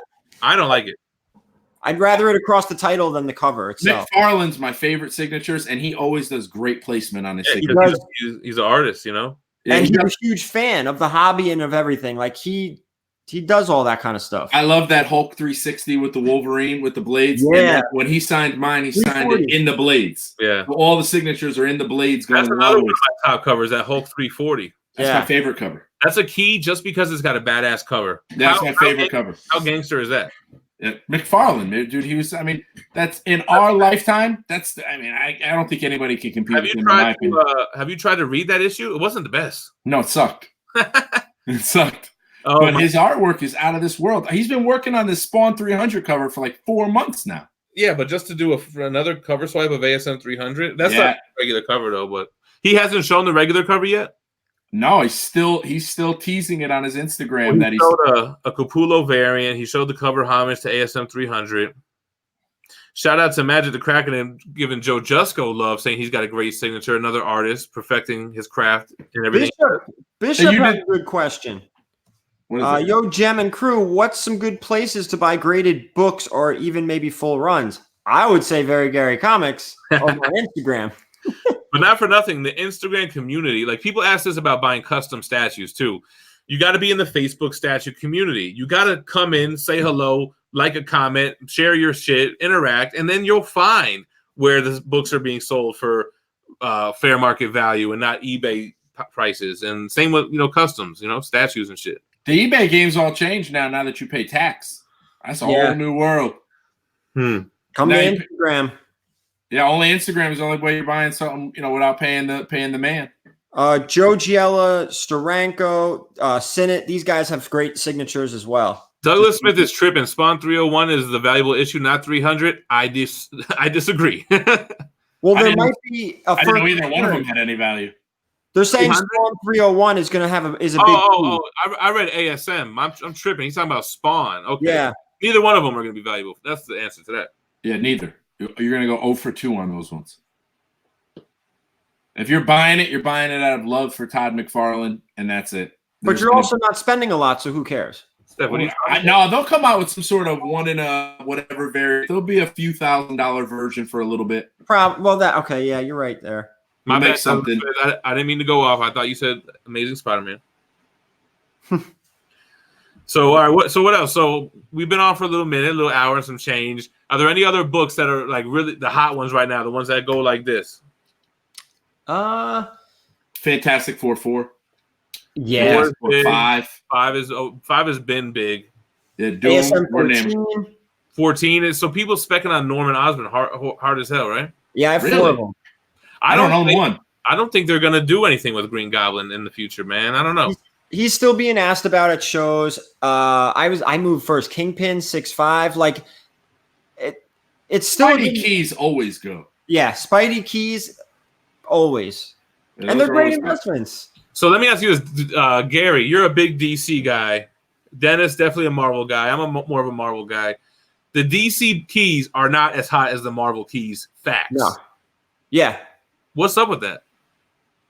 Well, the major keys are Golden Age, and even the bronze stuff. So we kind of touched on that. There's no really bronze stuff, right? They have silver and gold shit. There's some bronze. All that Neil Adams stuff, all that Green Lantern Neil Adams stuff, the Batman stuff, Ra's al Ghul, Talia, League of Assassins. But they're not hot though. They're not hot. It's unattainable goals. Yeah. All of those books. You're never gonna get Action 1, so why even try? Like. Yeah, it's just not realistic for any of them, and they're too much money. And Tech 27, Action 1. I mean, what are you gonna do with those things? And then when someone does come out with them, you're like, who paid for this? What investment trust? What dealer are you? Because there's not just regular people buying those books. No, you're talking about 6-figure books. Yeah, it's starting at Trash. They're 6 figures. You're talking about books that go to 7 figures. Even the first Wonder Woman is stupid expensive. All of them. Yeah. What was her thing? Was it the All Comics or what was it? What? Who? Wonder Woman? Yeah. All Star Comics? No, I thought it was All Star 8. Oh, her first might be All Star, and then she started in Sensation. Yeah, but like even in All Star 8 and like a 3.0 is like what, 60 grand, 80 grand? Crazy. Didn't True Dan get him like a 2.5 of that shit or something? I don't really know the story of that because he like posted it, but I didn't see it anymore after that, so I don't know. We gotta get True Dan on the show. He's always bullshitting. It's a great show for him. We don't even show his legs. Nobody will know that he's standing on top of toothpicks. True Dan swole as fuck, man. I seen him in San Diego. I'm like, they gonna think you're my bodyguard out in this bitch. Yeah, I got the Monty's Pythons hanging out, and then all of a sudden he stands up in the shorts, and somebody stole his calves. That's what we're talking about. He's saying Nicolas Cage had the Action 1 restored, though, right? Yeah. And Eminem, I believe, has Amazing Fantasy 15, 9 point something. So how about Torpedo Comics got the fucking, what did they got, the 9.4? Or 9.4? bad to the bone. For Torpedo Comics, I mean, that guy Johnny Dolomane, I've never met him, but he's got that's a sick collection. He does it right. He does it like that's how you would be if you had a shop. Yes, no, he is the me of shops. Yeah, if I was to make a shop, it'd look like his. If I couldn't, I wouldn't have a shop. No, that's real talk, man. No, they definitely got the best comic shop that has big high-end keys, also has statues, also because our boy Gabe works there, has got omnibus, got single issues. But if he had the size of like the Tate's comics and Lauderhill, it would be over with. But it's not really a big shop, right? I've never been there. You've been there. Have you been there, Gary? Have you been there, Gary? Me? No. Where? Are you talking about Torpedo? Yeah. No. If I ever go to Vegas, I'll make sure to go out there just to look around. But I'm not buying anything in there. I think they're a little overpriced too. But that's definitely my on my trip to Vegas. Yeah, they've been some of the stuff they got is fair. Like I've bought some keys off them back when that other kid worked there, the Red Hood guy. I still talk to him. Rob. Yeah, I bought some when he was running the show. I've sold him some books when he was running the show. I like Rob. He's about his business, man. He's all right. Sometimes he's a little bit of a dick at times, but I guess everybody can be. He would be the first one to say that. Yeah. So I think that he's a little abrasive. So I think that he's all right though. So I bought and sold from him, but it's like right now the state of the market is, to me, I can't buy anything. I can't. For what I've been paying and what I'm accustomed to paying and where it's at, I can't buy anything. Guys, I think we know right now that you're not going to buy from really a dealer when you could just buy from a collector, right? I mean, why would you spend the premium? They got to make money on the shit. So, I mean, if they're overpriced, you can also talk them down. I'm sure you could work with people. Listen, but I was selling books this so at Terrificon this year. Most years I'm a buyer. This year I was a seller because I think the market shifted. And I was selling books this year, and most dealers were like, 10-15% off is not enough. If 10-15% off GPA is not enough on keys, what are you trying to get? And so some of these guys like Dave and Adam's card was offering 30% below GPA. That was like the most egregious offer that I got. I think there was like $19,000 worth of books, and I think they offered like $8,000 or something like that. It was almost was disrespectful. I was gonna say it was almost disrespectful. That's why I traded the Saga 1-2 and the what is it? Conan 23. I heard good things about those guys. Somebody was saying something about them. Normally they're good, but you got to remember the owner's not there, so it's like his guys that are representing him there. They're trying to steal shit so they can bring the bone back to Daddy and get the pat on the butt. I forgot that Gary has a special announcement that we want to announce on this show. We feel like we've been on for a minute before everybody leaves. Gary, you want to hit him with a special announcement? Yeah. So basically, I've been probably selling books for like maybe 3.5 years. So like I started at Instagram selling like $10, $20 books, and then selling $40, $50 books, getting involved with CGC. And then I did a small show by me, my first ever show. I remember. I made $2,500. I was like, woo, like this is great. It's been growing. Between Terrificon, East Coast Comic Con, those are some big shows. But I just found out on Monday that I'm actually going to have a booth this year at New York Comic Con. Yo. Oh, wow. Congratulations, bro. That's awesome. Yeah, that means we got tickets. We got tickets to the show. No, I only have 2. I don't want to hear that. We got tickets. I just looked at it like, I was like, that's fucking awesome. You're in the big leagues. That's Super Bowl shit. You're going to kill it. Because what's going to be crazy is that Gary's going to kill it at the same time because he's got the books. He knows how to deal with people. Hey, GemMint live from Very Gary's booth. So what I'm saying is all the GemMint meetups in the con are going to be at Very Gary's booth. That's a fact. But y'all got to buy something for my man. And what else was I going to say? Yeah, that was it. What I was going to say is it's like, damn, we got one of ours up in there now. You know what I'm saying? Like one of our boys has got a spot in there. We walking around. We can come check him, chill, hang out, boom, bounce. I'm excited because you get a pass, Gem, for a press pass. So fuck you. And now Gary's going to get a pass for being a shop. And now I don't have. Usually, what I have to do is I have to buy a book that's like a $20,000 to $50,000 book from somebody, and then they'll toss me a free ticket for buying the book. But this year, Gary's got the ticket. Basically, everybody's getting in free. I have 2 tickets. Everybody's getting in free. Yeah, everybody free churros on Gary. Gary's now buying plane tickets and hotels for everybody. Yes, and free churros. Nah, but it's gonna be dope to have Gary up in there. We're gonna make sure Gary gets a lot of sales. I'm gonna make sure he kills it out there. I don't give a damn. He asked if there's going to be discounts for Gemini's. You're actually going to pay 15% more. Yeah, Gemini's got to pay a little bit more. No, let me tell you something. You're dealing with Gary. You're gonna get taken care of either way. So I mean, don't worry. You know Yeah, what I thought the announcement was, Gary? What? I honestly thought after all these years you were going to admit that underneath that bandana you're bald. No. It's just What? Damn. It's all real. Came out with it. Yeah, now you really got to bookmark this one. Man, that's how you got to be at the show. Yeah, from now on, Gary, I don't want to see with the bandana. I want to see like that. That's No, I can't wild. do that. You got to get that shit braided up. No. Oh my gosh. That's tight. That's wild. Gary, you never got dreads either, huh? You just let it just rock full out fro. Yeah. How many bottles of shampoo do you think you go through a month? Actually, I go through I don't shampoo. I condition like crazy. You I relax. shampoo like once every 2-3 weeks. Hey, have you ever seen a shampoo bar? Not yet, no. Yo, hold on. My man Chris said first appearance, OG Gary. Full hair. That's like a minor key. That's not like a real That's like key. after you get Gary's first appearance, you go for the first appearance of his full head of hair. Yeah, that's 2 That's keys. fucking awesome. That's the poor man's first appearance of Very Gary on Yeah. Collectibles. That's Yo, classic. my first appearance, Dennis, you were the same time. Must have been on your show like way Maybe, yeah. in the beginning. It was on the Gem Show. Yo, I Way always in get, the beginning. to this day, oh shit. Oh. What up, what up? What up? What up? Yo, what up, Timo? Shout out TiVo, Lord to the Long Box in the house. I slipped him a little invite on the sly. That's a good surprise. That's Yeah. better than I wasn't gonna say it's better than Gary's hair, but it's not. It's not. It's almost Gary's hair. a very full hair appearance. Did you Yo, miss how do I that? sound? Did you see that, Tim? What's that? Gary's hair. Oh yeah, it's a gorgeous mane. It's almost like seeing a unicorn. You know what I'm saying? It's like a mermaid. It is. It's gorgeous. TiVo, you sound a little bit low, brother. Let's get that mic cranked up. I know you got a new mic. How's that sound? Beautiful. You sound great. Hey, this is my new voice. How you guys doing? Welcome to KTVO. That's You the just Barry look Manilow. Full appearance of Gary's hair.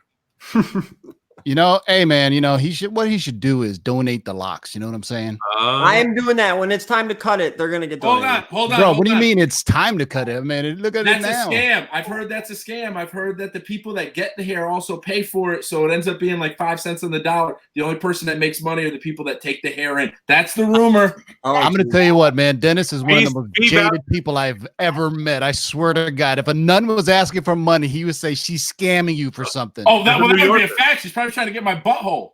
I can't be trusting those ladies. First appearance They of set you 4 times up. butthole. Yo, What y'all be talking TiVo, about, man? how's the channel growing or what? You know what? I'm in one of those rare areas where I haven't been in a long time where I've exceeded more views than subs. Wow. You know what I'm saying? It's weird. Like it's like 700 views and I got like 600 subs. But we getting there, baby. We getting So, there. What you guys Timo, been talking about? I want you to prove why these viewers should go sub up, because we're talking spec books, which is something that you deal in as well. What are you liking right now for spec books? Well, first off, shout out to my man Dennis who hooked me up with a Shang-Chi, first appearance of Shang-Chi 9.8. This is Yeah. what's cool about Dennis, man. He goes, you know what? I'm just gonna give you what the GPA is right now. Yep. Even right? though I knew the show was out, I knew the Even though news you knew was it was going to pop, and I was like, that's cool, brother. But that book is popped. I got 4 Shang-Chi's and I got 4 Nova number 1s. But did you guys drop the Moon Knight stuff and the Defender stuff I was talking about? Not yet. Really?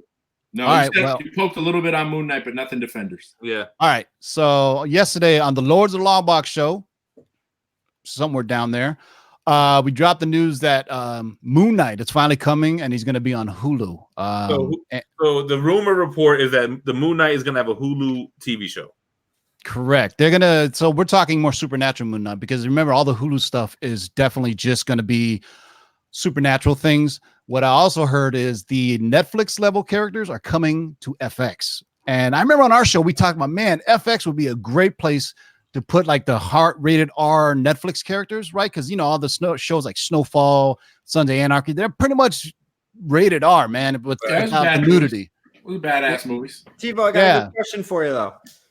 If Moon Knight is super successful on Hulu, Will we see him on the big screen someday?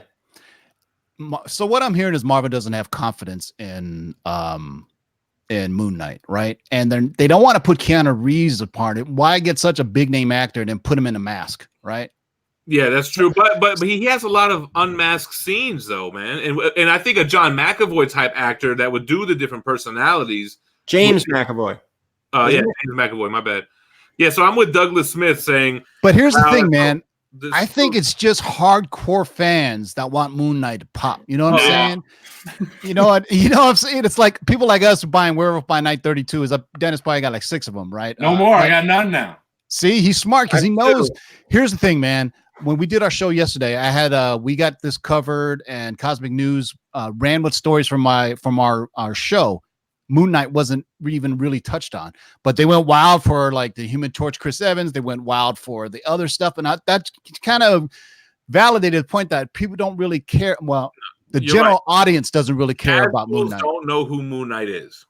And you know what? He's too much of a Batman derivative, right? If you think billionaire, but like us, I like old school Moon Knight. Mark Spector throwing the what do they call crescent stars and getting buck wild that way. Yeah, I mean, I guess they really had to go that route, but I mean, I don't get excited about TV shows, and I think that's going to hurt the book a little bit, man. I think after that show is done, you're gonna that book's done. Yeah, yeah. What? Yeah, you saw what happened with I disagree. Look at what happened with the Netflix stuff. Luke Cage popped and then it plummeted because it wasn't that good. But Daredevil hit record highs. Yeah, but Daredevil was already Marvel key. That's exactly. Daredevil was a hot book already. Luke Cage was like in that middle Bronze Age, keys, and then Iron Fist, remember, really popped, and then that just kind of Like Iron Fist is actually higher than Luke Cage. I know you can't compare Werewolf by Night 32 to a Daredevil 1, but you don't think Werewolf by Night is bigger than any of those other big bronze books that popped, not bronze, but those keys that popped from the TV shows? I think once it's settled in, it will exceed the others except for Daredevil. Well, right? Think about it.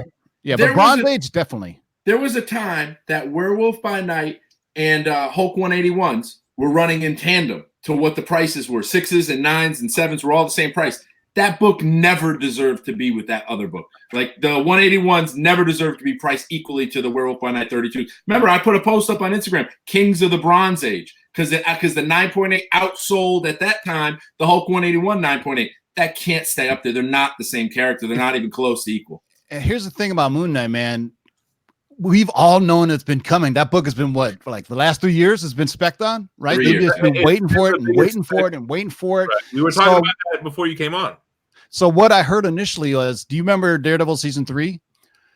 Marvel initially wanted to put the character of Typhoid Mary was supposed to be Moon Knight. If you take that character, Typhoid Mary, and put in the dialogue and think about it as Moon Knight, it's a crazy person who has these skills.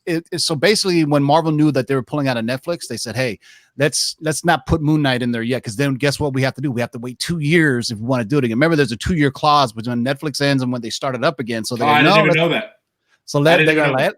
So they were going to put new Moon Knight in there. Like, no, let's pull it out. We got some other plans that we got shaking right now. As soon as this Fox deal comes through and we get Hulu and FX and all this other stuff, let's see what we're going to do. So let's not put in there. So they put, whack ass Typhoid Mary in there.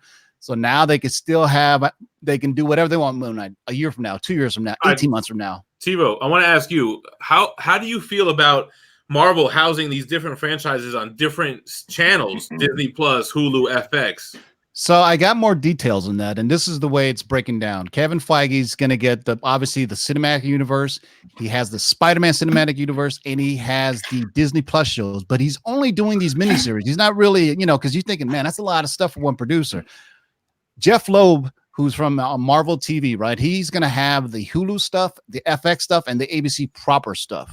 So but what they're doing is they're segmenting that area. So they're going to take the Hulu stuff, keep it supernatural. What we've been talking about, Gary's been specking on, everybody's been specking on, like Werewolf by Night, the Glyph, Ghost Rider, all those cats.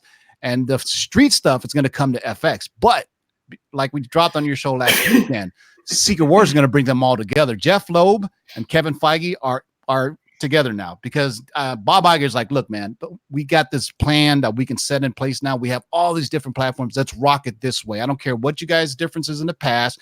You guys are going to work together. You know how, remember that famous fallout between Agents of S.H.I.E.L.D. and Winter Soldier, how Agent of S.H.I.E.L.D. was left lurking, and then Feige said, screw that, I'm going to go off and do my thing with Disney. So now they're like, oh, let's all play together, kumbaya, because who they want to take on? It's not in Warner Brothers anymore. They're in the review. They want to take down Netflix. Yo, John Netflix money. Was pissed off at Russo brothers for doing that shit in Winter Soldier. It fucked up his whole show. Well, Yondu is getting a new solo series. I saw that, and then we also have reported yesterday that they're going to be doing. Remember how Sylvester Stallone had that original Guardians team? They want to do a Sylvester Stallone led Guardians show miniseries on Disney Plus. So whack. We're talking like but these are miniseries, so we're talking something like, you know how Netflix has so they could do 4 or 5 episodes, 6 episodes. If they did an MCU quality miniseries of a show, that's kind of like what they do in comics right now. You got your big events, you got your big issues, then you got your little 6-issue miniseries. That might not be so bad, actually. I think the landscape of what we consider speculation, I don't know why people put speculation a bad word on it. There's certain people, complain, but it's part of the part of the marketplace. With dirty flippers who buy everything, and then little Johnny can't get one. You know what I mean? That's kind of the stigma to it. I don't know about you guys though, but I'm selling stuff to buy other stuff I want from. It's not wrong. It's part of the community, man. It's like the market, right? In the community. I tell them all the time, you got to let your collection fund the collection. You got to buy to sell and keep it moving. Yeah. You don't save up every day and then you got to make it move. Unless you're that guy, E-Rich. That guy saves up every day and buys the same. E-Rich, don't get it twisted. He built that by flipping Hulk 181. He created a horde of 181s by flipping 181s. Well, here's an unpopular opinion, but I used to buy weekly issues, right? And then I sat there. I had a long box of shit I couldn't read yet.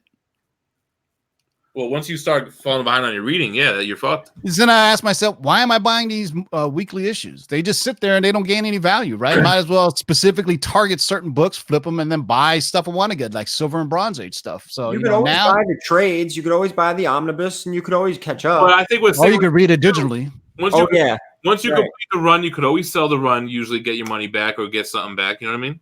That's kind of tough, though. I don't know about that. Selling runs is tough. Where do you do that? Before. I mean, when you have a very long run, it can be tough. Well, no, like you buy a book for $4, brand new off the shelf. Can you get $4 for brand new if it has no key appearances? No. Well, the cover price is getting out of control. They're $5 a book now. Nah, I mean, you're gonna buy like 10 books for $10, some eBay special, unless your man will come on here and you can mark it up 50%. How you guys were killing on the auctions. I was like, damn, I need to get in that auction, son. Tivo was just jealous because we had the auction popping. I thought my channel got terminated because of auctions. Because I was trying to find out today if auctions on YouTube are, No, I think it got shut down because of the commies. Not even the Russian commies. It's the North Vietnamese, man. They're trying to get at a Southern brother. You know what I'm saying? So that's what I heard. I heard it was North Korea. Honestly, I mean, when they were speculating it.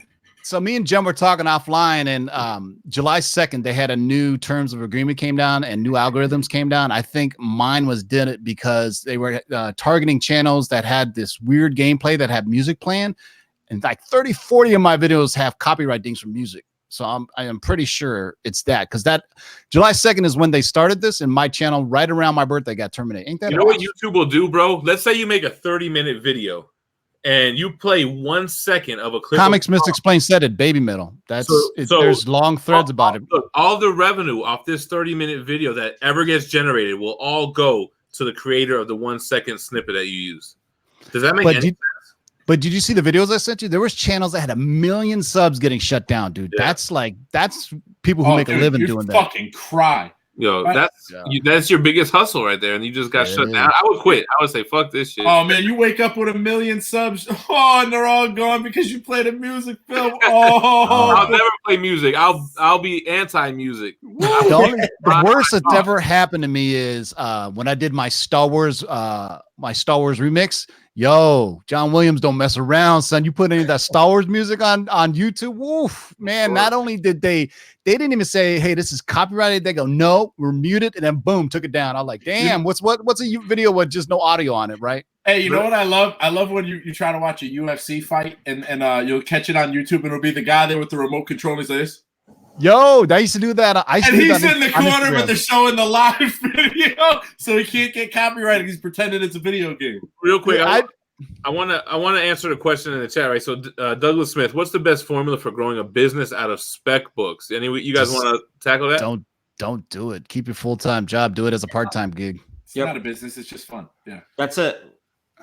But there's a reason comic shops are closing. I think Gary can best speak to that. So I think if you're talking just spec books, it's going to be hard. But if someone like Gary, I think you start small and you flip it up and you can't survive on spec books because you have to wait for the books to pop. Right.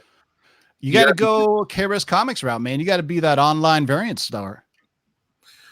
Yeah, but even Gary does a good side job with setting up and selling comics, which is lucrative. But Gary puts a lot of hours in. No. Oh my God. It's just like YouTube. People say, oh, you got subs or whatever, but dog, you're doing this every single day. A lot of hours put in that in your YouTube pages. Yeah, no. You guys. It's underpaid versus the amount of hours that are put in for sure. But that's why Gary can speak to it. Takes so much time. How many big buys do you have to go through and drive and then go through 20 long boxes to find 50 comics worth anything? Oh my God. And then you have to find homes for the shit. Yeah. That's the thing. Yeah, all the extra. Because now, if you go on Craigslist and you search comics, there's like 50 people just in your 5 mile radius saying buying comics. It's kind of ridiculous. Bro, when that guy Chad put my cell phone number on Craigslist, he put selling comic books, don't know the price, willing to sell them cheap. When I tell you they called me like I was selling my ass. I thought it said they called me so much. It was just that part of it was actually funny. Is that the fuck the IG comic lords dude? That's it. Yeah. I thought it fuck said that dude, man. Comics under GPA. It was don't know anything about comics. Yeah, something about GPA, and it was like when the people called me, I was like, so I wrote on the thing GPA, right? Yeah, and then I said I don't know anything. Well, how the fuck did I know about GPA then? So it was funny, but man, I tell you, they lit it up. So there's people on there to your point, they're scouring the web for these collections. Yeah. I don't know how you find them, Gary. I really don't. That's the biggest thing. Very lucky. A lot of word of mouth. Like I went down to Yonkers. I told this story in one of my videos. Yonkers. I'm hooked up with a comic shop, and everything that comes through them gets flipped to me, which that's not the norm. Why would they do that? He's a one-man shop. He has a little shop. He's running his day-to-day. He doesn't have time. And I get it. He doesn't have time to close his store to go look at a collection that could be a bust. Dude, that's his job.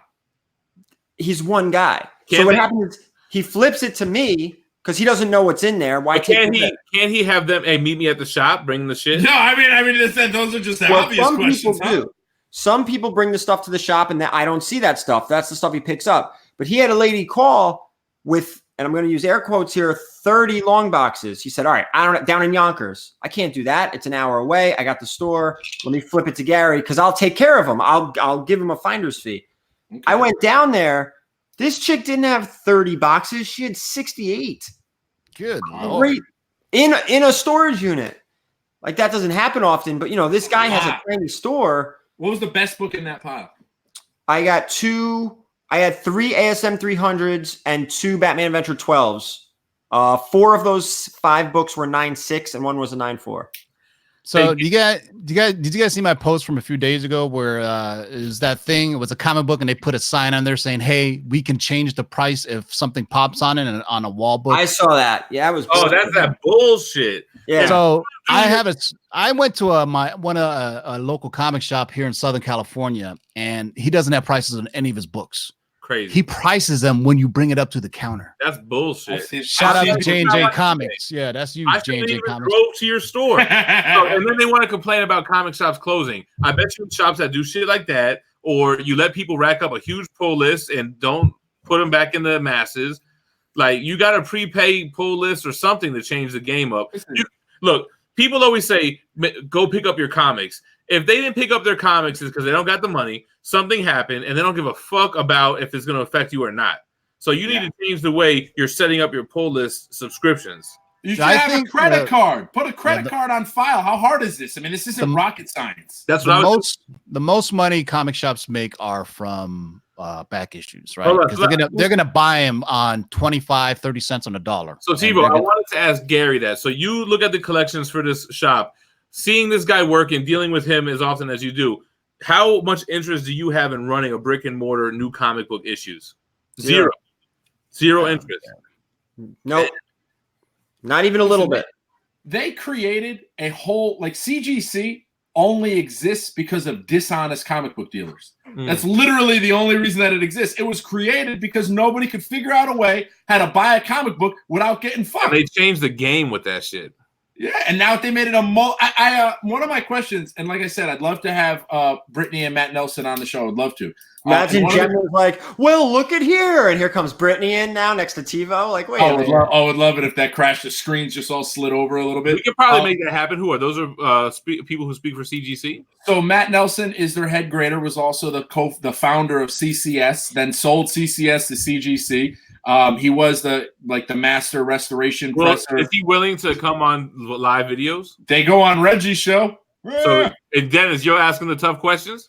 Oh yeah, of course. And I met Britt again today at the Connecticut show. I think she's she's I call her the grease of CGC. The wheel doesn't move without her. She's Dennis, everything.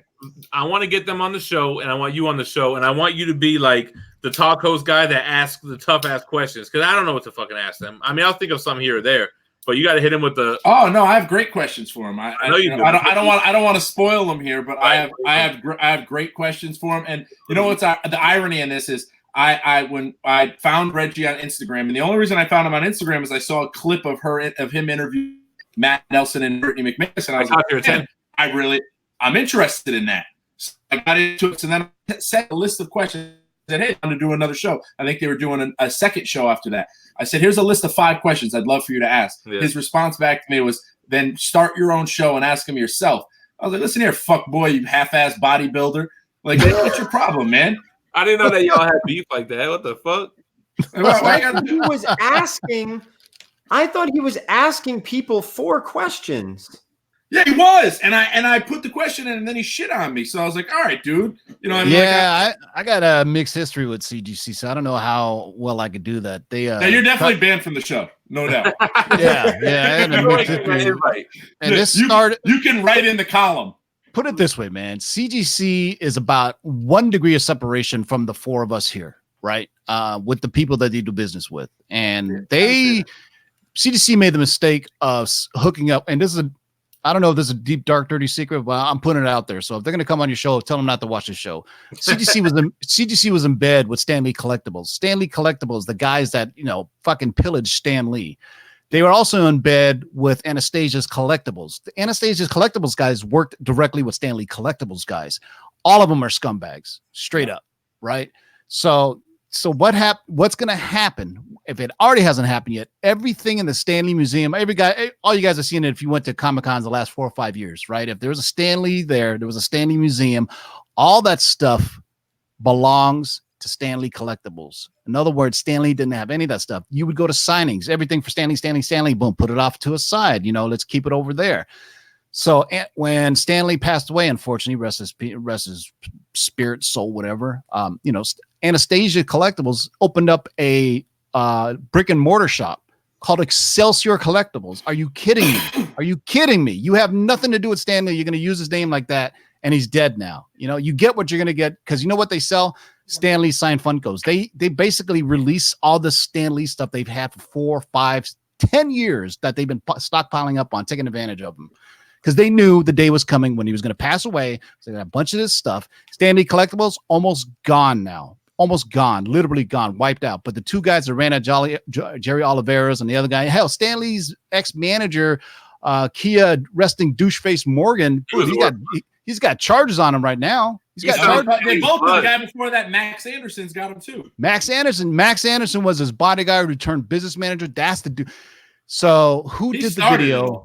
Who did the video at Silicon Valley Comic-Con? And I'm going to tell you something that happened on the back. Chris Griffin. On the back side of that video, Stanley was about to fall asleep signing, man. And I know confirmation that people were there. It was one of his business managers goes, just leave it there and come back. Don't worry, Stan will sign it. They were signing Stanley's name when the customer wasn't looking. So there's a bunch of Stanley signatures there that we don't even know is real, that got yellow labels on them. Because here's my personal story and what happened. I went to it was Stanley's Comic-Con, whatever the time that there was there for Anastasia's Collectibles. Me and my boy stood in Stan Lee's line for 4 hours to get his signature, right? So I'm up there and I go, where's CGC? Oh, don't worry, we'll witness it for you. So, and I said, okay. The witness stood outside the booth, and then I came outside and he goes, just follow me. I was like, you didn't see? No, I'll take their word for it. Really? And then my whole beef was Anastasia's tried to mess with me because dude threatened. He goes, hey, if I lose sight of you, ain't getting these verified. I go, what? You're tripping, right? Dude, I just stood 4 hours just because he said if he loses sight of me through the crowd because I was walking too fast because it was closing, he said, I'm not going to say that I was able to witness that. But at the Stan Lee booth, the Stan Lee Collectibles people didn't see me view it. And I walked outside with some other dude. He was like, just follow me. And I'll say that I saw it. So that's how that started. Then they started losing. Remember 4 or 5 years ago, CGC started losing some of its luster. CBCS came on the spot and they were like taking their customers. There was a whole thing about the slabs having issues when they came out with the new slabs. There was the whole thing with the Newton rings, people, and then CBCS pounced. They were trying to take their business. Let's stay on that topic for the whole panel. What are your thoughts on CBCS versus CGC? Let's start organized. Let's start with Dennis. We'll go to the top. Corner. I mean, there is no. There really is no challenge. I really did root for CBCS, and I really wanted them to do well. But I mean, when you sell the books, you're getting 10 to 20% less. It's nothing you can do with that. They do the verified signature service, which is great, and I really want them to do good. But just the resale value ain't there, and that kind of dictates what you do grading wise. Gary, what do you think? Yeah, I agree. If you have an 8.0 of anything CBCS for 8.0 of any same grade of the same book and the two different grade, you're not going to get the value on the CBCS that you would on the CGC. So if you're looking for a personal collection, use CBCS if you like them. If you're looking to sell anything, you got to go CGC to maximize your value. What do you think, Tipo?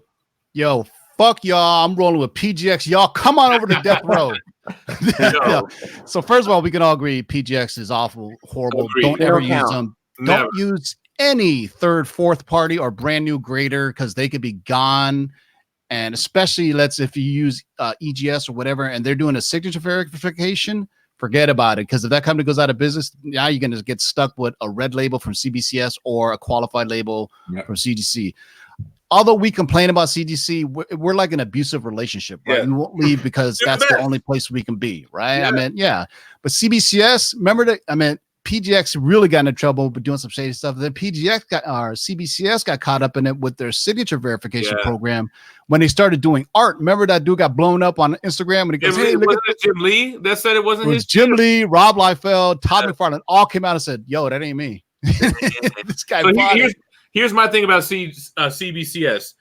There's two big factors why they're not as big as CGC. One, the census. They still don't have a census, right? They keep saying it's coming. Bullshit. Second of all, they went through multiple iterations of their label. They still haven't got the look. They still haven't got that easy on the eyes. What's the word I'm looking for? Aesthetically pleasing label. And they have multiple labels out there. Now, the one thing I did think they had going for them is that their restored labels were not eyesore purple and just had notes on the bottom, which I thought was a little bit cheap, but everybody kind of was cool with it. But it still doesn't. I bet you a restored CBCS book will sell for more than a restored CGC book. The only thing I use CBCS for was a signature verification. I thought that was bullshit. When you get a verified sig from some guy you could see tomorrow, it's bullshit. It's supposed to be for people that are no longer with us. You got a Herb, or now even a Stan, or somebody even older. Not for nothing, CGC should just get on. If CGC just did a verified label where CBCS doesn't even do the third party verifying. They send it to PSA or Beckett. One of the but they're not. CGC would do it if it was killing them that CBCS is doing it, but nobody cares about those red labels. Go ahead, Tim. No, every time I go to talk to CGC and I ask them, "You guys going to do the verification?" I all say the same thing. They go, "No, there's just too much room for fraud." Now, CGC they have way too much to lose. They don't need to. They still are the top dogs, and they don't even offer that service. That's right. Here's the one thing I will say between PGX and CGC and CBCS, big grails, not that much fluctuation. If it's Dennis can maybe speak to this. He plays a lot in the big boy books. Dennis played that game early. with $3, that. $4, $5,000, a $5,000 book. We're talking, whatever, a low grade AF-15 and a 2.0 between the CBS and it's got such high demand. I don't think people are really going to trip on it, as opposed to something more in circulation like an ASM 300, right? Where they may look at a 9.6 and go, that's probably a 9.4. They see a 9.8, they said it could be a 9.6. But I think if it's demand, supply and demand. If the demand is there, I think regardless of the label, PGX, we're taking that out of the equation. Between CBCS and CGC on a really big, we're talking whales. Maybe not even Hope with anyone more, but we're talking like $5,000 to $10,000 books. People are going to want those books regardless, right? Auction houses or whatever.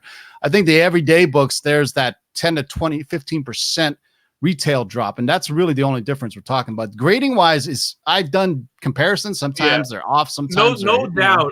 Reputable company, the correct grade, the correct restoration. It's no doubt. The only thing is they just don't sell for as much as the same book graded by CGC. That's the bottom line. Yeah. If they did, like you said, Steve Borak, he was a CGC founder. Is that his name? And he founded CBCS. It's a reputable company, and that's what people want to know. But if you're a reseller, that ain't what you really want to collect.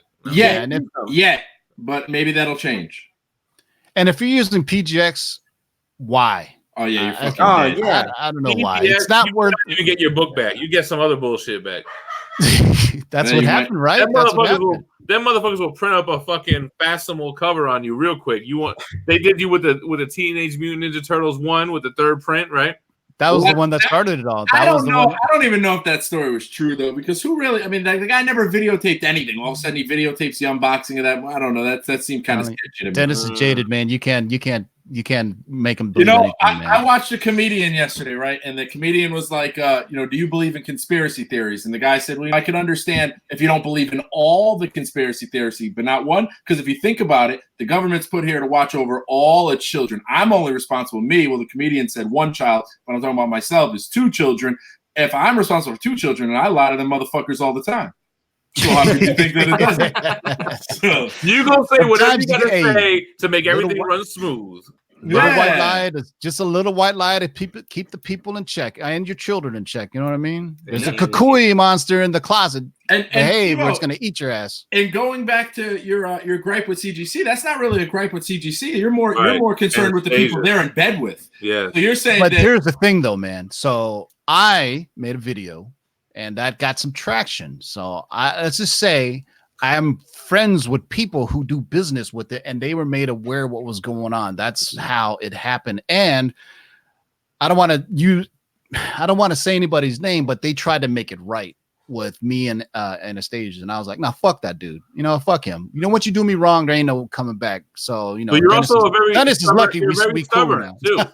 Yeah, I am very stubborn, but the way they did me was so wrong that I was pissed off. And after my video, dude, a year later, people still coming back. Hey, man, I haven't got my books from from Anastasia's yet. A year after he submitted the same time I did. Oh no, Desert Winds, Anastasia, all them. Like I saw Desert Winds at the show. Desert Winds is trash. That guy Chandler, whatever. He's ruined so many of my books. I won't do it again. Anastasia's trash. Ruined so many of my books. Like these are true stories. They can complain all they want. These are facts. What I'm getting out of this conversation is that TiVo knows a lot of people on the low.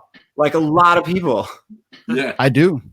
Yeah, especially in SoCal, it's just like San Diego is so close. LA, you got in Burbank, you got DC, Marvel's out there. It's like, I go to my LCS, and one day Robert Kirkman and Rob Liefeld just walk in, and I'm like, damn, and this is the same shop, my shop, the Big To Do shop. Rob Liefeld worked there when he was 15 years old. That's how long the shop has been existing. So one day, Robert Kirkman. Who owned it then? The guy that Big To Do bought it from? Yeah. So when Big To Do bought it, the guy who ran it I don't want to besmirch him because he still works there, but it's one of the best shops in Southern California. They got a great selection from, and I'm going to tell you right now, Mike works hard as hell. But he stays on top of things. And we were just talking about this the other day. He goes, somebody comes in and they buy 4 issues of something, the same comic. And he goes, I wonder what that is. And I give it to him for whatever I'm selling it for. Right. And he'll look it up. He goes, that guy got me. He got a good one. So it just shows if you have wall books, back issue bins, this is what Mike does. Mike, he hears some news pops or he asks me, he'll go work through his entire shop. He has it alphabetical. He'll see the ones that, hey, this could have some pop to it. He'll go on eBay to see if they're selling. He goes, maybe there is some pop, and then he'll price them. So you have to be diligent as a business owner to go through all your stuff to make sure the pricing is up to date. Don't be a lazy guy and just go off eBay prices. That's bullshit, because right? you just turn people off with that bullshit. Yeah, they said Desert Winds was kicked out of the Signature Series, and they came back. And they brought him back. Yeah, you know what? It's funny. All you have to do is come back under a different name. That's how like Jordan wearing the 4-5. Like, you know who's doing this now? So there's a website called Comic Sketch Art, right? Who is it? Is that Mark Brooks? They got they have a lot of people under that umbrella. So here's the thing, man. So I'm really good friends with a lot of people that do the same type of thing. My buddies KRS Comics and some others. So Comic Sketch Art is trying to cut out the small guys like Unknown Comics or our friends KRS Comics from their thing by signing writers and more importantly artists to exclusives, meaning they're only going to work for us at our booth and nobody else can. So what was it? WonderCon? I saw this is the booth that had Snyder and Capullo signing for it. They also had your boy Donnie Cates. Matter of fact, that's when I introduced Donnie Cates' guide to Manimal. So I go up there and I'm like, wow, they had their own booth for it. They weren't even pushing people to CGC. They had their own group of facilitators there that were going to take the books directly to CGC, and they were marking Terrificon. They were marking up to like $48 for one yellow label. Right, one yellow label, right, and they're also getting the money for the signings for Capullo and Snyder as well.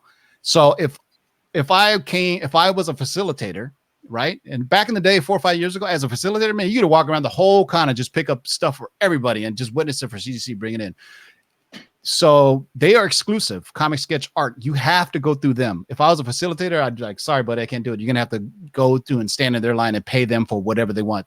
You don't have the option anymore. It's almost like the menu has been shut down by that small amount, because if you want Capullo, Snyder, Donnie Cates, and whoever, they're working directly for them, and that's their hustle. But so like our friends at KRS Comics, they got like Tyler Kirkham. They got Mike Mayhew, they got Natalie Sanders, and they work with them and they're friends and they keep it that way. But in theory, Comic Sketch Art could sign them to an exclusive and they wouldn't be able to use them anymore. But, a lot of times also artists and writers are going, no, I want to freelance. I want to be able to do whatever I want to do and not have to deal with, that. But they also offer things where we'll take everything for you.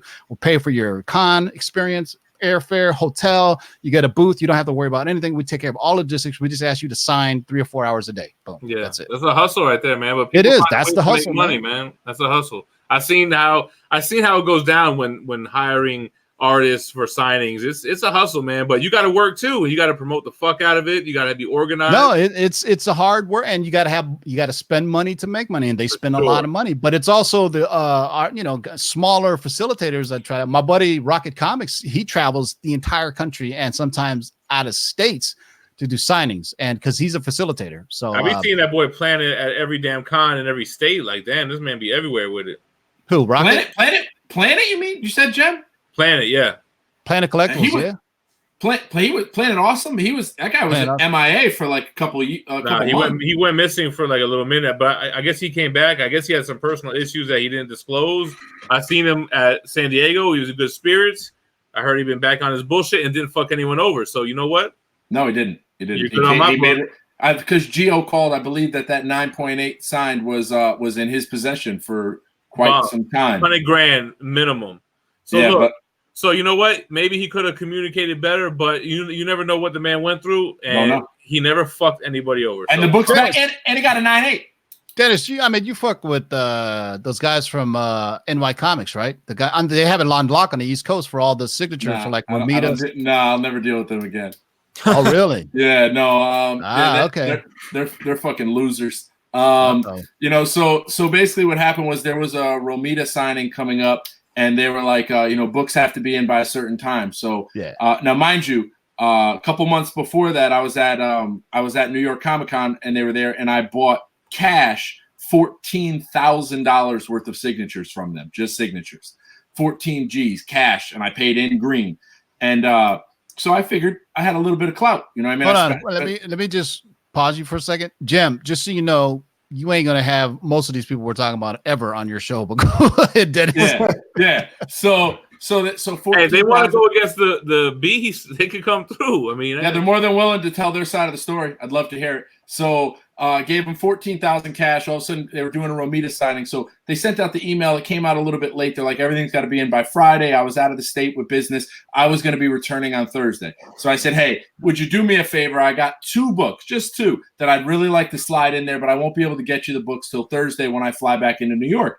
They said, no, books have to be here by Friday morning. I said, I know, I'll hand deliver them. No, we don't want anybody coming here to hand deliver anything. Everything has to be shipped in by mail. So like, well, that's kind of a peculiar rule, and I understand that that's probably for most, but I spent $14,000 in cash with you, so I feel like maybe my 2 books could be an exception. The guy basically said, I don't give a shit how much you spent with us. We're not making the exception. So I said, okay, cool. If you take this stance, and then you're going to earn an enemy. The guy said, I don't give a fuck. Literally verbatim those words. Then all of a sudden they decided to come on Instagram while I was already here established with 10,000 plus guys. They came on Instagram as a new account, and people were like, why don't you and 4COMIX do something? Because they were coming out with that multi-signature 9.8 Amazing Spider-Man 300 where it said "We Are Venom." That was their niche. I found it from Sonny's Comics. Got bought 2 from him, and they said, we've got a couple more. Would you be interested in doing business? They DM'd me. I told them the story, went back and forth. They never offered to make it right. They never did anything but complain that I need to understand the business aspect of it. Well, they need to understand these nuts in their mouth then, because I ain't never going to understand the business aspect of it. Here's what cats find out, right? The comic book industry is incredibly small. I mean, incredibly stubborn. But you got cats like Dennis who are big fish, and social media tied us all together, right? I mean, we've been banging them around on Instagram since like 2013, 2014. Instagram spawned its own comic collectors community, and that's how we all met, and we're still all in it. And you could put people on blast now. And you, as the little consumer, have a giant voice now, right? Before, and then when they come on our platform, they're like, oh, shit, I'm getting bombarded with messages from these cats. Who are these guys? You know what I mean? Right. That's why when I was getting the Twitter stuff with these scoopers, I was like, all right, I brought the fight onto Instagram where I got 7,000 followers and they don't. And that's it. It's what you got to do. Fight it on your territory. It's funny. My boy Wolverine was literally he said, "I'm gonna come over and beat you up." It's funny, like where sometimes you have the numbers in a certain area. Like some people have the YouTube numbers, they don't got the IG numbers, or Facebook numbers, they don't got the Twitter numbers. Bring them to your realm to fight them. What you guys are talking about, I see at conventions. I see the Instagrammers and the YouTubers coming to me saying, "Oh, I saw you on Gem's show. Oh, I follow your channel. Oh," like coming to me. It's in the shows now. You see it. So it has a wide reach. It's a small group, but it has long legs, wide reach. Like it's just like, I was talking today with somebody that I guess there was a comic book collection that was stolen out of a storage unit. Oh, they found it. I saw that. Well, the guy tried to sell it to a comic shop, but it was the comic shop's storage unit. So they got caught. And I said to the guy, I don't think anybody has successfully stolen a comic book collection and got away with it. It never happened. I'm gonna tell you how to do it though. HBK did it. I'm gonna tell you how to do it though. That was cybercrime. That's a little bit different. I'm just gonna say, man, those people are stupid. If you knew what you were doing, there's ways of doing. You know what I'm saying? But they don't deal in books. You got to crack it, get it regraded, get it pressed, different serial number. But these people are not comic book collectors that steal these books. Yeah, you gotta sit on that for a while, because these cats are funny because they'll be like, hey, nobody's gonna know about this Amazing Fantasy 15 4.0 that I just snapped with the little chair on the right corner. That's very exactly right here. So that happened to my man Dark Side Jedi. So he bought a first appearance of Justice League, or Justice League #1, one of the two, right? Good penny up for it. Bought off eBay. Ends up being the cops get in contact with him. He posted it somewhere. They go, sir, that book is stolen. He goes, what? Damn. So the guy he bought it from off eBay bought it stolen already. So he didn't know. So it was like Brainiac. He just messaged in the Brainiac. Yeah, that's crazy, man. Shout out to Dark Side Jedi checking in on the chat, though. He's been lurking this whole time waiting. That's why he's like, I'm gonna wait for him to talk about me. I'm gonna pounce. How's he feeling? He's gonna be back in like a week or two, man. He had back surgery. So he's gonna bring back Hey, he's gonna bring back a show, Chronic Back Issues, for real this time. shout out your boy 3 Men in the Basement, Otto from the Grotto. So actually, I gotta walk my dog pretty soon, like legit walk my dog, not even you know a Walk euphemism. the or dog anything. means Tebow needs to go. And I'm gonna bounce out right now, but it was good rapping with you, Dennis, Gary. I'm gonna be popping a video probably tonight or tomorrow. That's gonna be very, very interesting. I found something. It may be something. It may not be something, but it's gonna be coming out at D23. I'm gonna do a little video about it, and it's gonna in your head. You're gonna be like, did they just do that out in the public like that? And are they really messing with us, or they're trolling with us? And I'm just gonna leave it at that, baby. So everybody, make sure to go check out Lords of the Long Box on YouTube. Make sure to sub him up. Yeah, and it's TiVo, not TVO. I never said TVO. The other cat did. I still said it as TiVo in my head. What's TVO? So the guy called him TiVo. So hey, I'm gonna tell the story real quick. TiVo, Yeah. you can go right now. You give me two minutes. 2 minutes. Go ahead. So TiVo came on my live show, gave some exclusive news about the MCU, and he's got the Black Knight Insider Report and whatever. So it caught a little attention to Reddit and other big YouTube channels, right? Now, not for nothing, I always kind of say to like Fee, I'm like, yo, what the fuck? I show love to mad channels. I don't care how many subs you got, but it's usually more than what I got. So I'm like, when is the channel that got more subs than me gonna holler at me and look out for your boy? You know what I'm saying? Yo, the very next day after I said that, TiVo sent me this video about my man, Everything Always, got 450,000 subs. Oh, I follow that guy. He posted a video and he cited TiVo as the source. Cool, good looking out. So I commented, yo, shout out to TiVo for coming through and dropping that on my channel, blah, blah, blah. Thanks for sharing the info, everything awesome, right? Or Everything Always. So he comments back. He's like, Gem, I don't know if you recognize my name, but I've been following you from the beginning. I comment on mad videos. Yo, we need to collab. And I'm like, dog, I just said the day before the fee, why doesn't one hand wash the other? Like, I'll help out a channel, come on my shit, promote your shit, blah, blah, blah.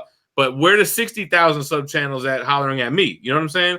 So this dude with the 450, the very next day showed mad love. And I talked to dude, and we're going to try to make something happen. What's he got now for subs? He's at 450,000 in less time. He blew up, like really blew up. Like he does great videos. I follow him. Well, his video that he did on our interview has more views than his last 8 videos. It was a good video. He put it together well. Oh, yeah, 261,000 views on that Phase 4 crossover. He put out a video 5 days ago, got 1 million views. So he puts together those type of videos where you don't see him. It's just kind of audio over like pictures or video. Oh, yeah. He's also a musician. He's got shit on Spotify and everything. Yeah, he's on Instagram. His name is Ian Fires. Red Hulk, 1.1 million views. I watched that today. So you know what I think I'm going to do? I think I'm going to get him on a live show. I'm going to pick his brain. How does it feel to grow a channel like that? Blah, blah, blah. We'll talk about that. And then he said he would cross promote it. So hopefully we'll get some eyes on it from that. So that was here's what he does. He's like a comic historian or these other guys where they don't really break news, scoop news, but they just report the news. So, but they do it with great production values, right? When I talk to them offline, they got like 4 cats that work for them. They do great video editing. If one of my favorite channels to watch is Emergency Awesome. I don't know if you've ever seen that cat. I've seen that too, yes. He does great content, and it's the way that they edit videos, great audio, right? And that's very professional, even like variant. That's why I'm trying to get there. And that's why I got this mic here. We're going to be doing the website. We're doing a little bit of everything. I mean, for Gem's thing, he popped, and then mine popped a different way. Scoopers were picking things out of that video and making articles for it. But they, at least I'm glad I have a presence on Twitter because they were able to tag me on them on Twitter. So then a Brazilian Marvel fan group retweeted me. I had about 60 retweets in Portuguese that I did not understand.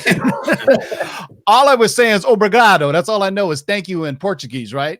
So then a couple of sites picked it up. One of the bigger ones, Joe Blow, picked up a story that I dropped through another website.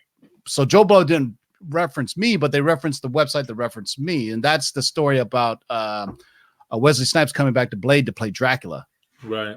And so, so now it's like I got to strike while it's hot. It's a shame I don't have the 5,000 subs I had, but the 600-700 subs I'm getting now, I'm averaging like 50, 70 subs a day, which is a good average Gem. I'm telling you, Tebow, we dropped some shit on my channel. We got Reddit attention. We got bigger YouTuber attention. You want to drop some new exclusive? Holla at your boy.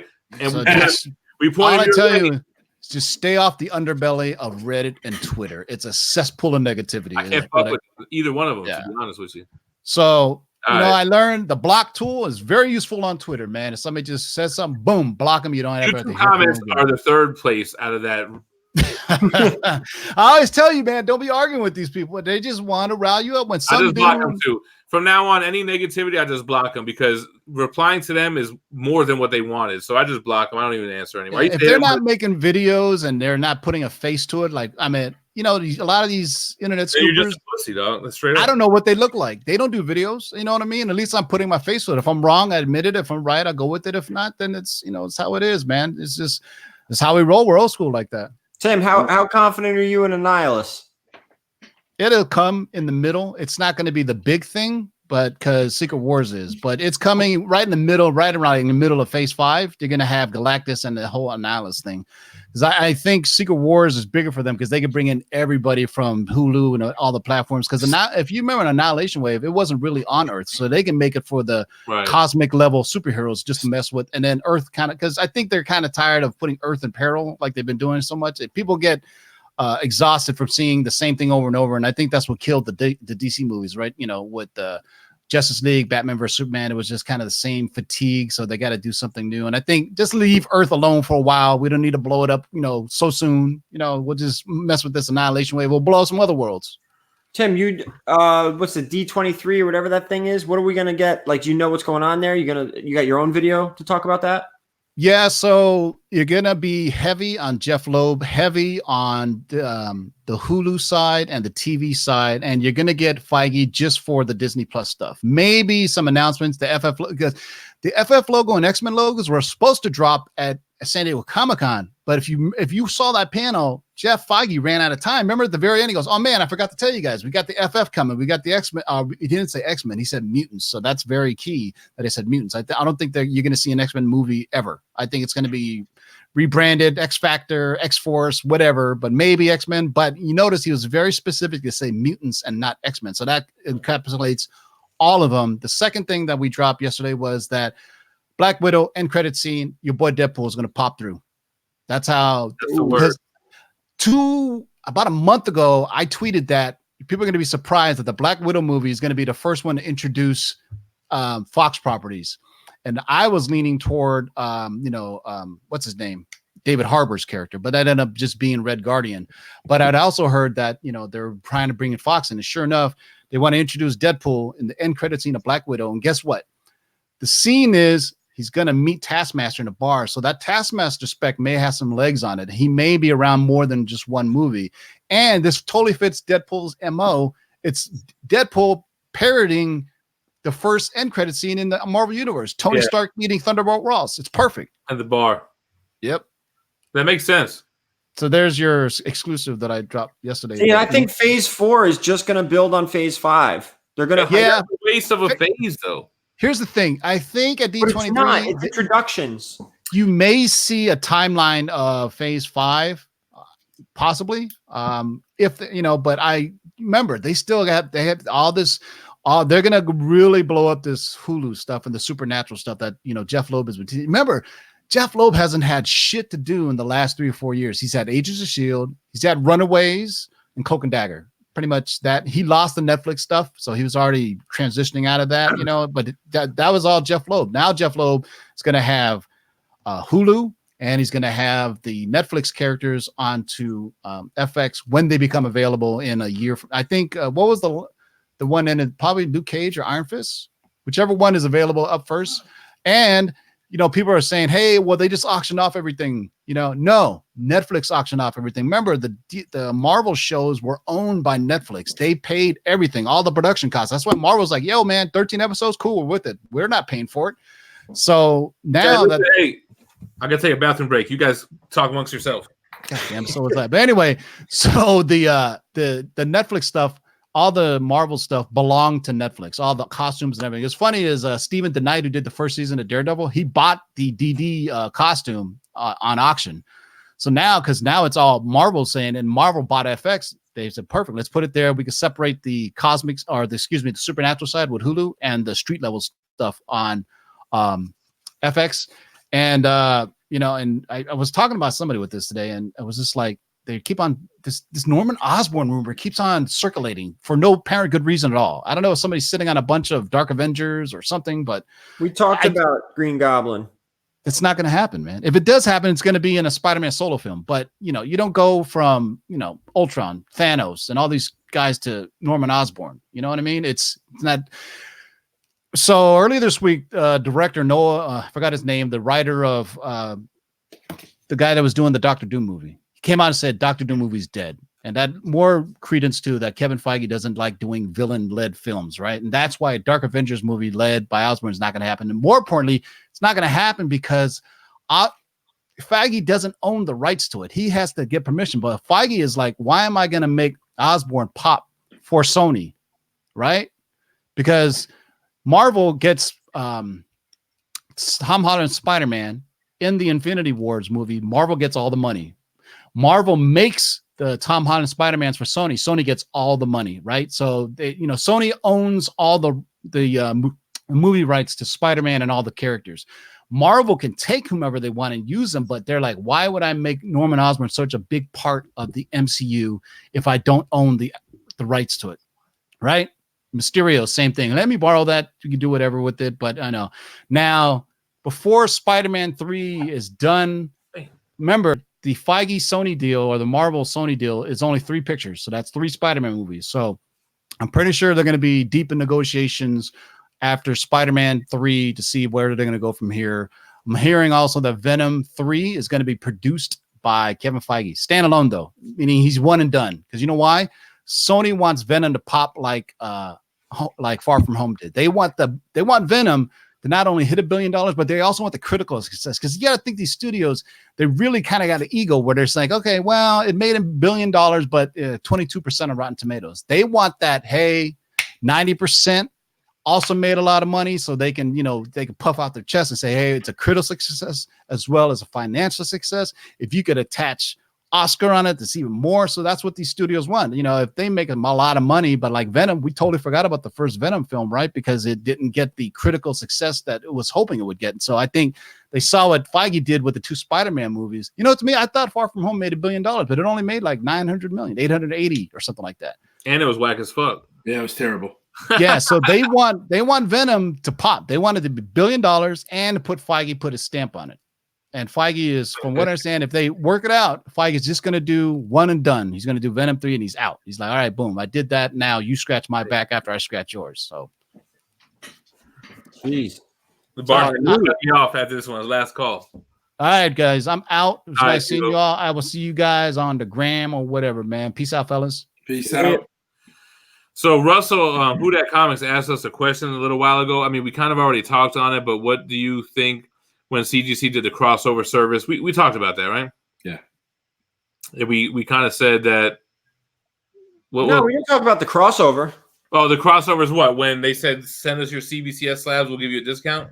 If the grade goes down or something. CGC never did that. CBCS did that. No, CGC did it too. I think they did do it too.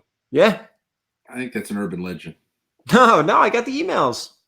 You got an email that says CGC says, send us your CBCS slab and we'll honor that grade? They didn't. No, not honor. Not honor.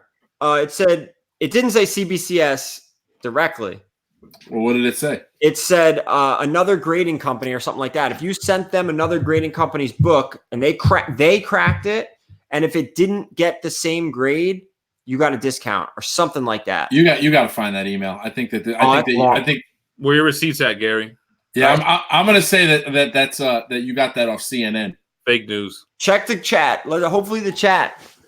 The chat will set you free. Yeah. So what did Jib say? Jib said it didn't guarantee the same grade. It was like half the price of a normal slab if it dropped. I don't know. I would have loved to. Listen, I got a couple books in CBS slabs that I'd like to get out. I don't know if they're still doing it. It was for a short time, but they may have extended it. I never sent it to me. They didn't love me like that. We got some love in the chat there. I see some Gary is right. It's true. See? Is Do they still do this, Johnny Dakota? Is this like a thing that still happens? See, that any other graded book? Draven saying Gary is right. Robert Landrum saying Gary is right. If you don't get the same grade, it was $10. Is that a fact? Thank you. Is there a limit on it? See, I think so. I don't know if $10. You know, I'm not exact on that part. I have an amazing Spider-Man 14 CBCS 9.4. And I would love to crack it out, and I'm deathly afraid that it's not a 9.4, it's a 9.2. Dennis, tell them about your amazing your Avengers 4. Which one? The 9.0 PGX. Oh, that came so a 9.0 PGX Avengers 4 came back. What, a 4.0? It was 6.0. It was something stupid. It was a stupid. I mean, you knew it was going to drop, but you were hoping it dropped to like a 7 or something, the lowest. I bid anything PGX. I bid 2 full grades lower. So if it's a 9.0, then I assume that I'm going to pay the 7.0 price. Even at 7.0, I got smoked. Yo, Otto's saying they're still doing it. Okay, Dennis, your girl Brittany said that they do it. Okay, that'd be awesome. Yeah, if Brittany thinks that that's still being done, then I am going to 100% sub that ASM 14. I may actually give it to Alex iPhone Elite on his way up to Boston and have him take care of it. What's up with Alex? I hear he's pushing out books for everybody now. What's going on with that? He has a very good relationship with a lot of these dealers. Like I've seen him work the booth for Schneider. That's what he does. He's a people worker. He is a people worker. It's a very strange thing. So, but he's got connections with all these guys, and he enjoys it. He enjoys shopping the books around, and I think he likes to mix some of his books in there and then trade. And you know, he's got like a thing going there. So he asked for some books at Terrificon. I gave him books. For the most part, he did very well. Then he asked for books for Boston. I gave him books for Boston, and we'll see. Because right now, like we said earlier in the conversation, I can't see myself like X-Men. I have a 5.0 signature series. The last sale on a 5.0 blue label is like 10.5. Yeah. I think I paid like $3,000 for the book. Yeah. How do you buy it again at what am I gonna buy? I'm gonna sell it, buy a 6.0 at $15,000. How does that make any sense? So the market's crazy right now. That's what we started, right? That's what this whole show is about. The market. Right. It's very strong. One thing I noticed at shows too, and Dennis, you were there on Friday. You were running around. Yep. At this last show, I had a very, very slow Friday. But I got the impression, and almost 3/4 of Saturday, I was very slow. That time, I believe all those people were getting in there, getting to CGC, getting their signatures, getting their sketches done by all these artists and writers, and then started making their way back through the vendors. So yeah. The market's strong. I do sense there's a slight change in the market that people want more original art and they want those gold labels. So the signature series things blows my mind the way these guys wait in line for 4 hours, 2 hours to get a signature. Yeah. Like I understood it when it was Stan Lee, and I'd understand it if it was Jack Kirby or one of these guys. And I'm not trying to disrespect any artist in any way, but I don't see the advantage of it. I mean, you can literally give that book to a facilitator and he'll do it for you for $5. You know what I mean? It's not much. So I don't understand why you would want. Is it that 5-second interaction with your favorite artist? Because I feel like isn't that what social media is for? So you can get that 5-second interaction with that guy. If they're on social media, which you got to 90% are. The amount of work that's put into getting those SIGs is not worth the reward, I don't think, when you go to sell it. No, it's a lot. I mean, like I said, for Stan Lee, it was worth it. And let me tell you, there was a ton of people pissed that Joe Sinat was not at Fantastic. He is going to be at a silly little local mall show by me in October that I'm actually going to be at selling. Now, there's no CGC there. There's no witness or anything. But if you want to meet him, get some signatures, or I don't even know if he's doing sketches, this show is free at the Poughkeepsie Galleria at the end of October. So real quick, here goes my boy Russell from Who Dat sent us the CGC email. She embraced. So I didn't even know about this. So this is new to me. I thought this was an urban legend. All urban legends are based on some truth. That is true. There is a big hairy man walking around the woods of Eureka, California. All right. So anyway, Sequential Geek, how often have you found fraudulent slabs since you've been doing this? Never. Mine has been 0 times. 0. Yeah. Never. Well, think that's unless more it was so good that I never knew. you never hear about shit like that. So there's a lot of concern about that from newer collectors, but you don't see fraudulent slabs. You might get a fake Craigslist listing where somebody's trying to sell some bullshit, but you're not going to get a bait and switch book. I've had books that were in the case and the book dropped and the book got fucked up in the case, so it clearly wasn't that great anymore. And then that book got sold. I've seen that. I've seen where there's a 9.8 that ain't a 9.8, or there's a 9.0 that ain't a 9.0. So then I don't know. So shout out to Super Trooper. I know his name. Yeah, names. That's the OG. Yeah, his name's been around for a long time. That's the IG OG. He's been back in the mix though. Hating on selling statues. Yeah, he did something with cars too. He used to always have dope cars. Yeah. Yep, I remember him. Yeah, man. There's a lot of questions coming through here. Robert, did you sell to dealers? Yes, I sold to dealers. Most of the dude, if you saw a convention, the first 30 to 45 minutes before those doors open, all it is dealers going to other dealers looking to wheel and deal. That's right. Everyone is doing it. And if you're not doing it, you're behind the 8 ball. Everyone is doing it. That's why I picked up 4 of my 6 FF Annual 6s. That's how I picked up my Fantastic Four 4 at East Coast Comic Con, between dealers and making moves before the show opens. Well, Who Dat Comics? Which what book restored with CGC? Which one? I've had it. They had some re-glossed cover bullshit, right?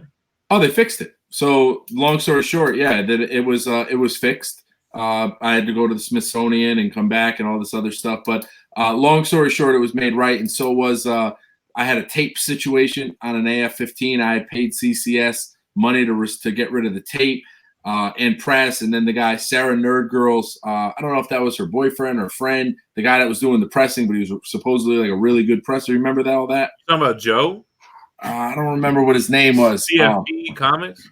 I don't remember, but then he got into a beef with the head grader at the time, which wasn't Matt Nelson. Oh, no, you're talking about my band Pete Carbonero. Pete Carbonero, yes, that was him. And they got to a fight, and the guy said, remember that? It was a big blowout, man. Well, do I remember it? I had a 5.0 or 6.0 AF-15 being pressed and sent into CGC at the same time as this blowout. And they made that right as well. I have to say that anytime that I've ever had a problem with CGC, which has not been a lot, maybe 4 or 5 times, they're very quick to address it, and they're very amicable, and they call up, and, Matt Nelson will call on the phone. You would assume that the head grader of a company that size, what would he care about me? He doesn't know that I have, X amount of followers or I spend X amount of money. He don't know me from a hole in the wall.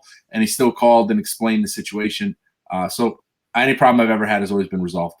That's dope. So Sequential Geek here, he was making a point. The PGX encapsulation is bullshit. It's crap. So you can switch out books with PGX. Yeah, that was the guy. I forget the name of the kid that was going there and doing that at night, but there was a whole thing with that where the guy was grading his own books at night. Jamie describing how he saw Ken Diber. Wasn't Ken Diber. So, Dennis, didn't you also have a big book at Stanley's house when he passed away? I had Hulk 1? A bunch. I had a Hulk 1. I had Captain America 6, the first stand story, and I had paid for him to write Excelsior at the bottom and Stan Lee, so that was like extra $500 or something like that at the time. Oh, I like this question. This is a good Gary question. Well, Dennis too, from Wobbles, is asking 10 to 15% below asking price at a con considered disrespectful? No, not at all. 50% is disrespectful. 30% is probably disrespectful. Well, I got news for you. I was asking that on the sales, and that's a pet peeve that I have. Don't put, and not you, Gary, but a lot of other dealers, don't put a sign up that says we pay the most for comic books. That is bullshit. That is the biggest. I know you don't, but that is the biggest false advertising. And so I saw multiple dealers there, and I said, "Oh, you pay the most. How much you pay for this book?" And then they say it, and I say, "Well, I've been offered more for that book at this con, so your sign is fake news. So you should probably take it down because you're not paying the most for comic books." This is what I tell people. Okay. I tell people you could probably make more off somebody else because they're going to charge more. I don't charge as much as some of these other guys, so I can't pay you as much. That's what I tell people. That's a true story. But when these people write paying the most for books, paying the most for collections, paying this, it's literally false advertising. Like, I don't know why they do that, because if you were to put all 7 of those dealers in a room and bid on the same book, 1 would be the highest, so that would be real news. And then 6 would be fake, and that would be fake news. Me, I don't pay a lot because I don't sell them high. I would rather trade. If you have a book that I want and there's books on my wall that have been sitting there a while, or there's something you really want, it's a swap for me. It's fine. Gary, after all this time, how do you still have books that you want? You want to sell or want in my personal collection? You just want. There's still books that you want in your collection. There are still books I want in my collection. I need a first Sub-Zero. Yeah, Mr. Sub-Zero, Mortal Kombat. I'll fuck with Sub-Zero. First Mr. Freeze I need. I need a first Man Bat, as stupid as that sounds. No, Man Bat's a good one. I've never had that. Detective 400. If you get it, you got to get the first Mangina with it. That's the plan. And then there's like 1 or 2. Oh, a first Silver Age Riddler I don't even have. But that's like it. I'm getting close here with the Batman Silver and Bronze keys. I facilitated the first Golden Age Riddler. Was that yours, Dennis? I have not had I had a first Silver Age Riddler before. I facilitated the first Golden Age to my boy. That was a good one. Yeah, I'm never the Batman comic books. I have sold a lot of them and bought a lot of them, but it's never really been my thing because it's so unattainable. But you tried. I remember you tried to get into that for a little while. Remember? I did. I was buying old Batmans, and then I made good money on them. There's good money to be buying and selling Action Comics and Tex and stuff like that. But it's just, the market for a $700,000 book or a $200,000 book. It's a weird market. Really, the sweet spot is $1,500 to $5,000. The only Superman books I moved at that show were Silver Age Superman, because that's all anyone wants when it comes to Superman: Silver Action and Silver Superman. So to kind of tie this up, and we're going to wrap it up soon because I got to go eat dinner. But Dennis, what are your thoughts on the current state of the market right now? How are you feeling? I think that there's a lot of new faces and a lot of new places, and I don't know if that's necessarily a good thing. I mean, you always want to see new collectors, but there's a lot of people trying to run their own gimmicks or their own deals, and at the shows you see it a lot. There's a lot of different avenues for it, and I can't buy anything here, so I guess I would say that we're getting close to the pinnacle. Right, so there's nothing more to do for you. So I guess that's the other part of the question is, like, we're post Endgame now, and the MCU was a huge driver of key issues. Like, in this post Endgame world, you're seeing a downswing or what? I think that you're seeing a lot of people like us that started collecting, have always loved collecting, but you can't. It takes a certain person to be a quarterback in the NFL, to take a hit or throw an interception and then come back on the field and not remember it. You have to have a short memory. I don't have a short memory. I have a very good memory. And I remember what I paid for a Daredevil 1 3 years ago. So it's really hard for me to pay that now. I mean, I sold a Fantastic Four 1 on Instagram, 5.0 or 5.5 white pager for like 10, 11 grand. That's like a $35,000 book. How do I ever buy the book back again? You'll never go back to that book. So, we talk about Trudan a lot, and he says he'll never get an Amazing Fantasy because he passed up like a beautiful 3.0 for $5 grand or some stupid price in like 2010, and for him to buy one now would be ridiculous.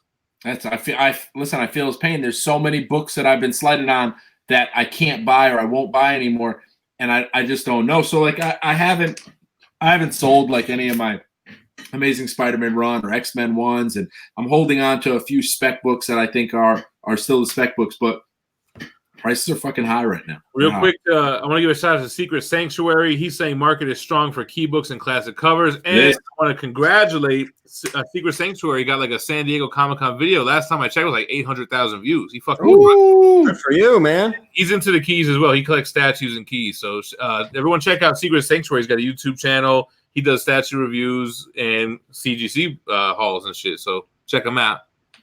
Yeah, I think that he's absolutely right. Keys are still pulling big bucks. I like Johnny Dakota. What are the top 5 books you would recommend people to get now before they're out of reach? Hulk 181, GSX 1. Well, wait. Grab to hold on to for their collection or to flip? Because there's a lot of good books that are still affordable that have room to grow. He's talking about flip. I mean, he's talking about making money. I would assume. Why else would you ask that question?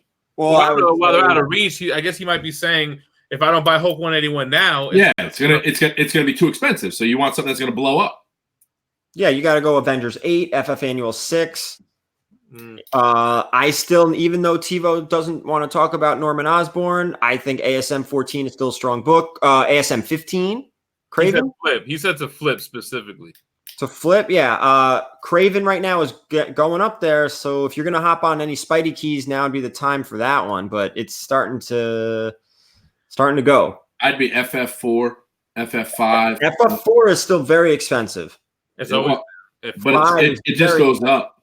It's just going to go up. I think they're both sub characters that could potentially be main characters. I don't think anything has gone up as much and as consistently for no reason as Hulk 181. Well, I told you, I think Hugh Jackman did a fantastic job selling the role. Yeah, and that's all. I don't know if you think I'm crazy, but I still say Hulk 181 has room to grow. No, it's gonna get. No, I agree. Well, I got 2 of them, so it's gonna grow until a movie comes out and is over with. Yeah, it's got fucking 5 years to grow. It's gonna grow, and we're gonna get teasers and actor announcements, and it's gonna keep on bubbling up. I would still be a buyer of Fantastic Four 48s and 49s if I could find them at a reasonable price. Every person at Terrificon was 20% over GPA on those books. They're all pricing them at what they believe they will peak at. That's right. Every one of them was over GPA price. Yeah, and that's bullshit as far as I'm concerned. Yeah. Matt Van saying thoughts on the Eternals book. You better sell that shit before the movie comes out. Well, Angelina Jolie's going to make a great Eternal. No. See that? I'm going to disagree with both of you. It could go both ways. If Eternals, no matter what. So can she. What if Eternals becomes Guardians of the Galaxy? It won't.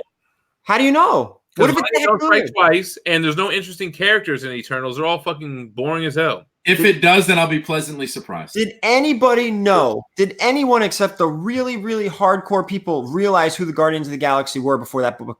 Before they came out in that movie? No. I always thought about the guy Major Victory. You remember that cover? No. He was the Captain America of the future or whatever.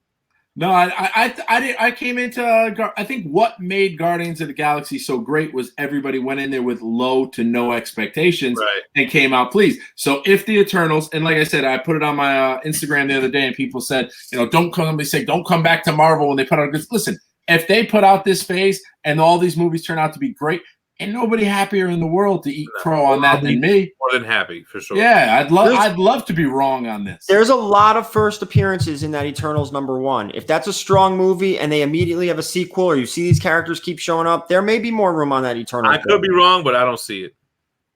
Unless they bring me the Watcher.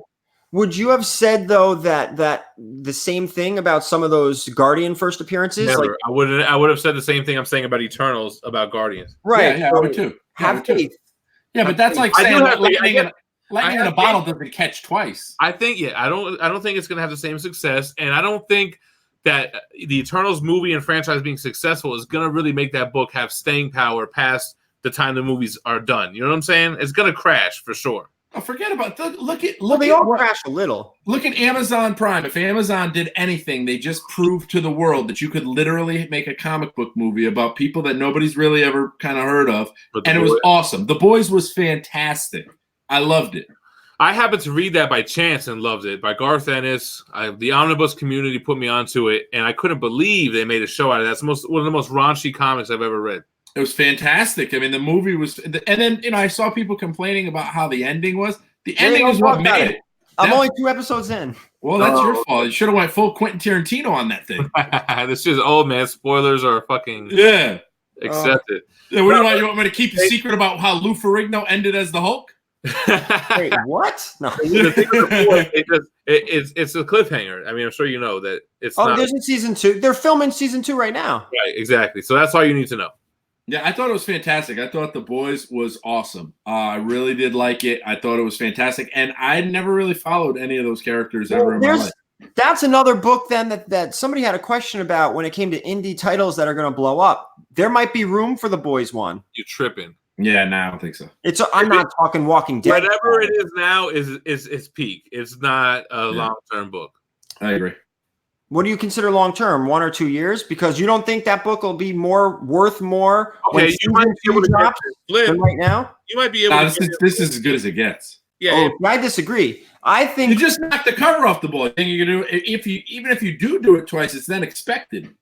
I think this book will peak before season 2 airs. That's when you move it. I think it'll have another spike before season 2 airs, but it Yes. probably won't go higher than it's ever been right now. Oh, I think it will. Maybe. No, I think this is going to be the peak, and I think that people are going to get really excited for it now. And I think when you set expectations that high, if you took your girlfriend or wife at the first dinner you ever brought her, and you brought her to a 5-star steakhouse, how do you top it? Well, Del Frisco. Yeah, like let's say you brought her to Del Frisco and the kid with you, And you go to Outback the next time. and then you go to Outback. How do you ever win her heart back? Gary looks like an Outback guy. Gary was supposed to go to the buffet at. I went there once. It was. What happened? You didn't take him to the Del Frisco joint? Listen, I asked him if he wanted to go to Hash Go-Go, which has a fantastic breakfast dinner thing, and was he that said in the casino? Yeah, and then he said something about a buffet, and he lost me. And then and then we tried to get back on track, and it just didn't happen. No, I went to the buffet the one night, and then we went to that Irish bar, which actually was pretty good, man. It's okay. And then I don't remember where we ate those other nights. Speaking of eating, I think we're going to wrap this up. I'm kind of tipsy, and I'm about to eat dinner. But I think this was a great conversation. I'm glad we were able to talk about these things that we kind of talk about to each other, but we were able to share with everybody else. We had a good amount of viewers, man. 200 viewers for the most part. Got about 150 in here now. So hit that like on the way out, and we'll try to do this again sometime and try to. Is that right? 189 people in the live chat. There were. I think it dropped. It's like 156 right now. Yeah, we were between like 180 and 200 for a while. Yeah, it was a good chat. I'm sure this is going to be one of the ones that people like because they always ask me to this day, when are you going to get Dennis back on? When are you going to get Gary back on? So try to do it every so often so we don't kill it. But no, I don't know if I'll be back on before New York, but I'm hoping to see a lot of these people at New York. When's New York? October. That's just going to be around the corner. I just bought my tickets and everything. So that's around the corner. Definitely Gemini's meetup at Very Gary's booth at New York Comic Con. You got the location yet? No, not yet. I'm so happy that I finally got a ticket this year from you. You don't have a ticket. I have two. I'm just happy that I finally have a ticket. An exhibitor ticket. I literally have my ticket and my buddy's ticket to help me set up and like run my booth. Yeah, but once your buddy sets it up, what do we need him for? So I'll be there. He goes a shout out. 4COMIX is the McRib of Gem's live stream. I like that comment. The McRib is rare and delicious. That's right. And I don't know what it is. It's shaped like a rib, but we don't even know what it is. It's got no bones in it, but it looks like it's got bones. It does. It does. All right, so we're out of here, man. Make sure to subscribe to the channel. Make sure to go subscribe to Very Gary Comics. He does videos every now and then. He should do them more often. 4COMIX, if you want to get at him, you got to get through me. So holler at me. I'm my manager. I pay him. I'm the manager. And you guys stay minty fresh. Thanks for watching. Peace. Oh, he just left. That's it. It's just left us here. Just the two of us. Well, again, that's the end of it. Oh, we're still on the live stream, too, which is always just super awkward. Yeah, it's really, I think we're definitely still going live right now. There you go. See you later, Gary. Den out. I pressed the wrong button.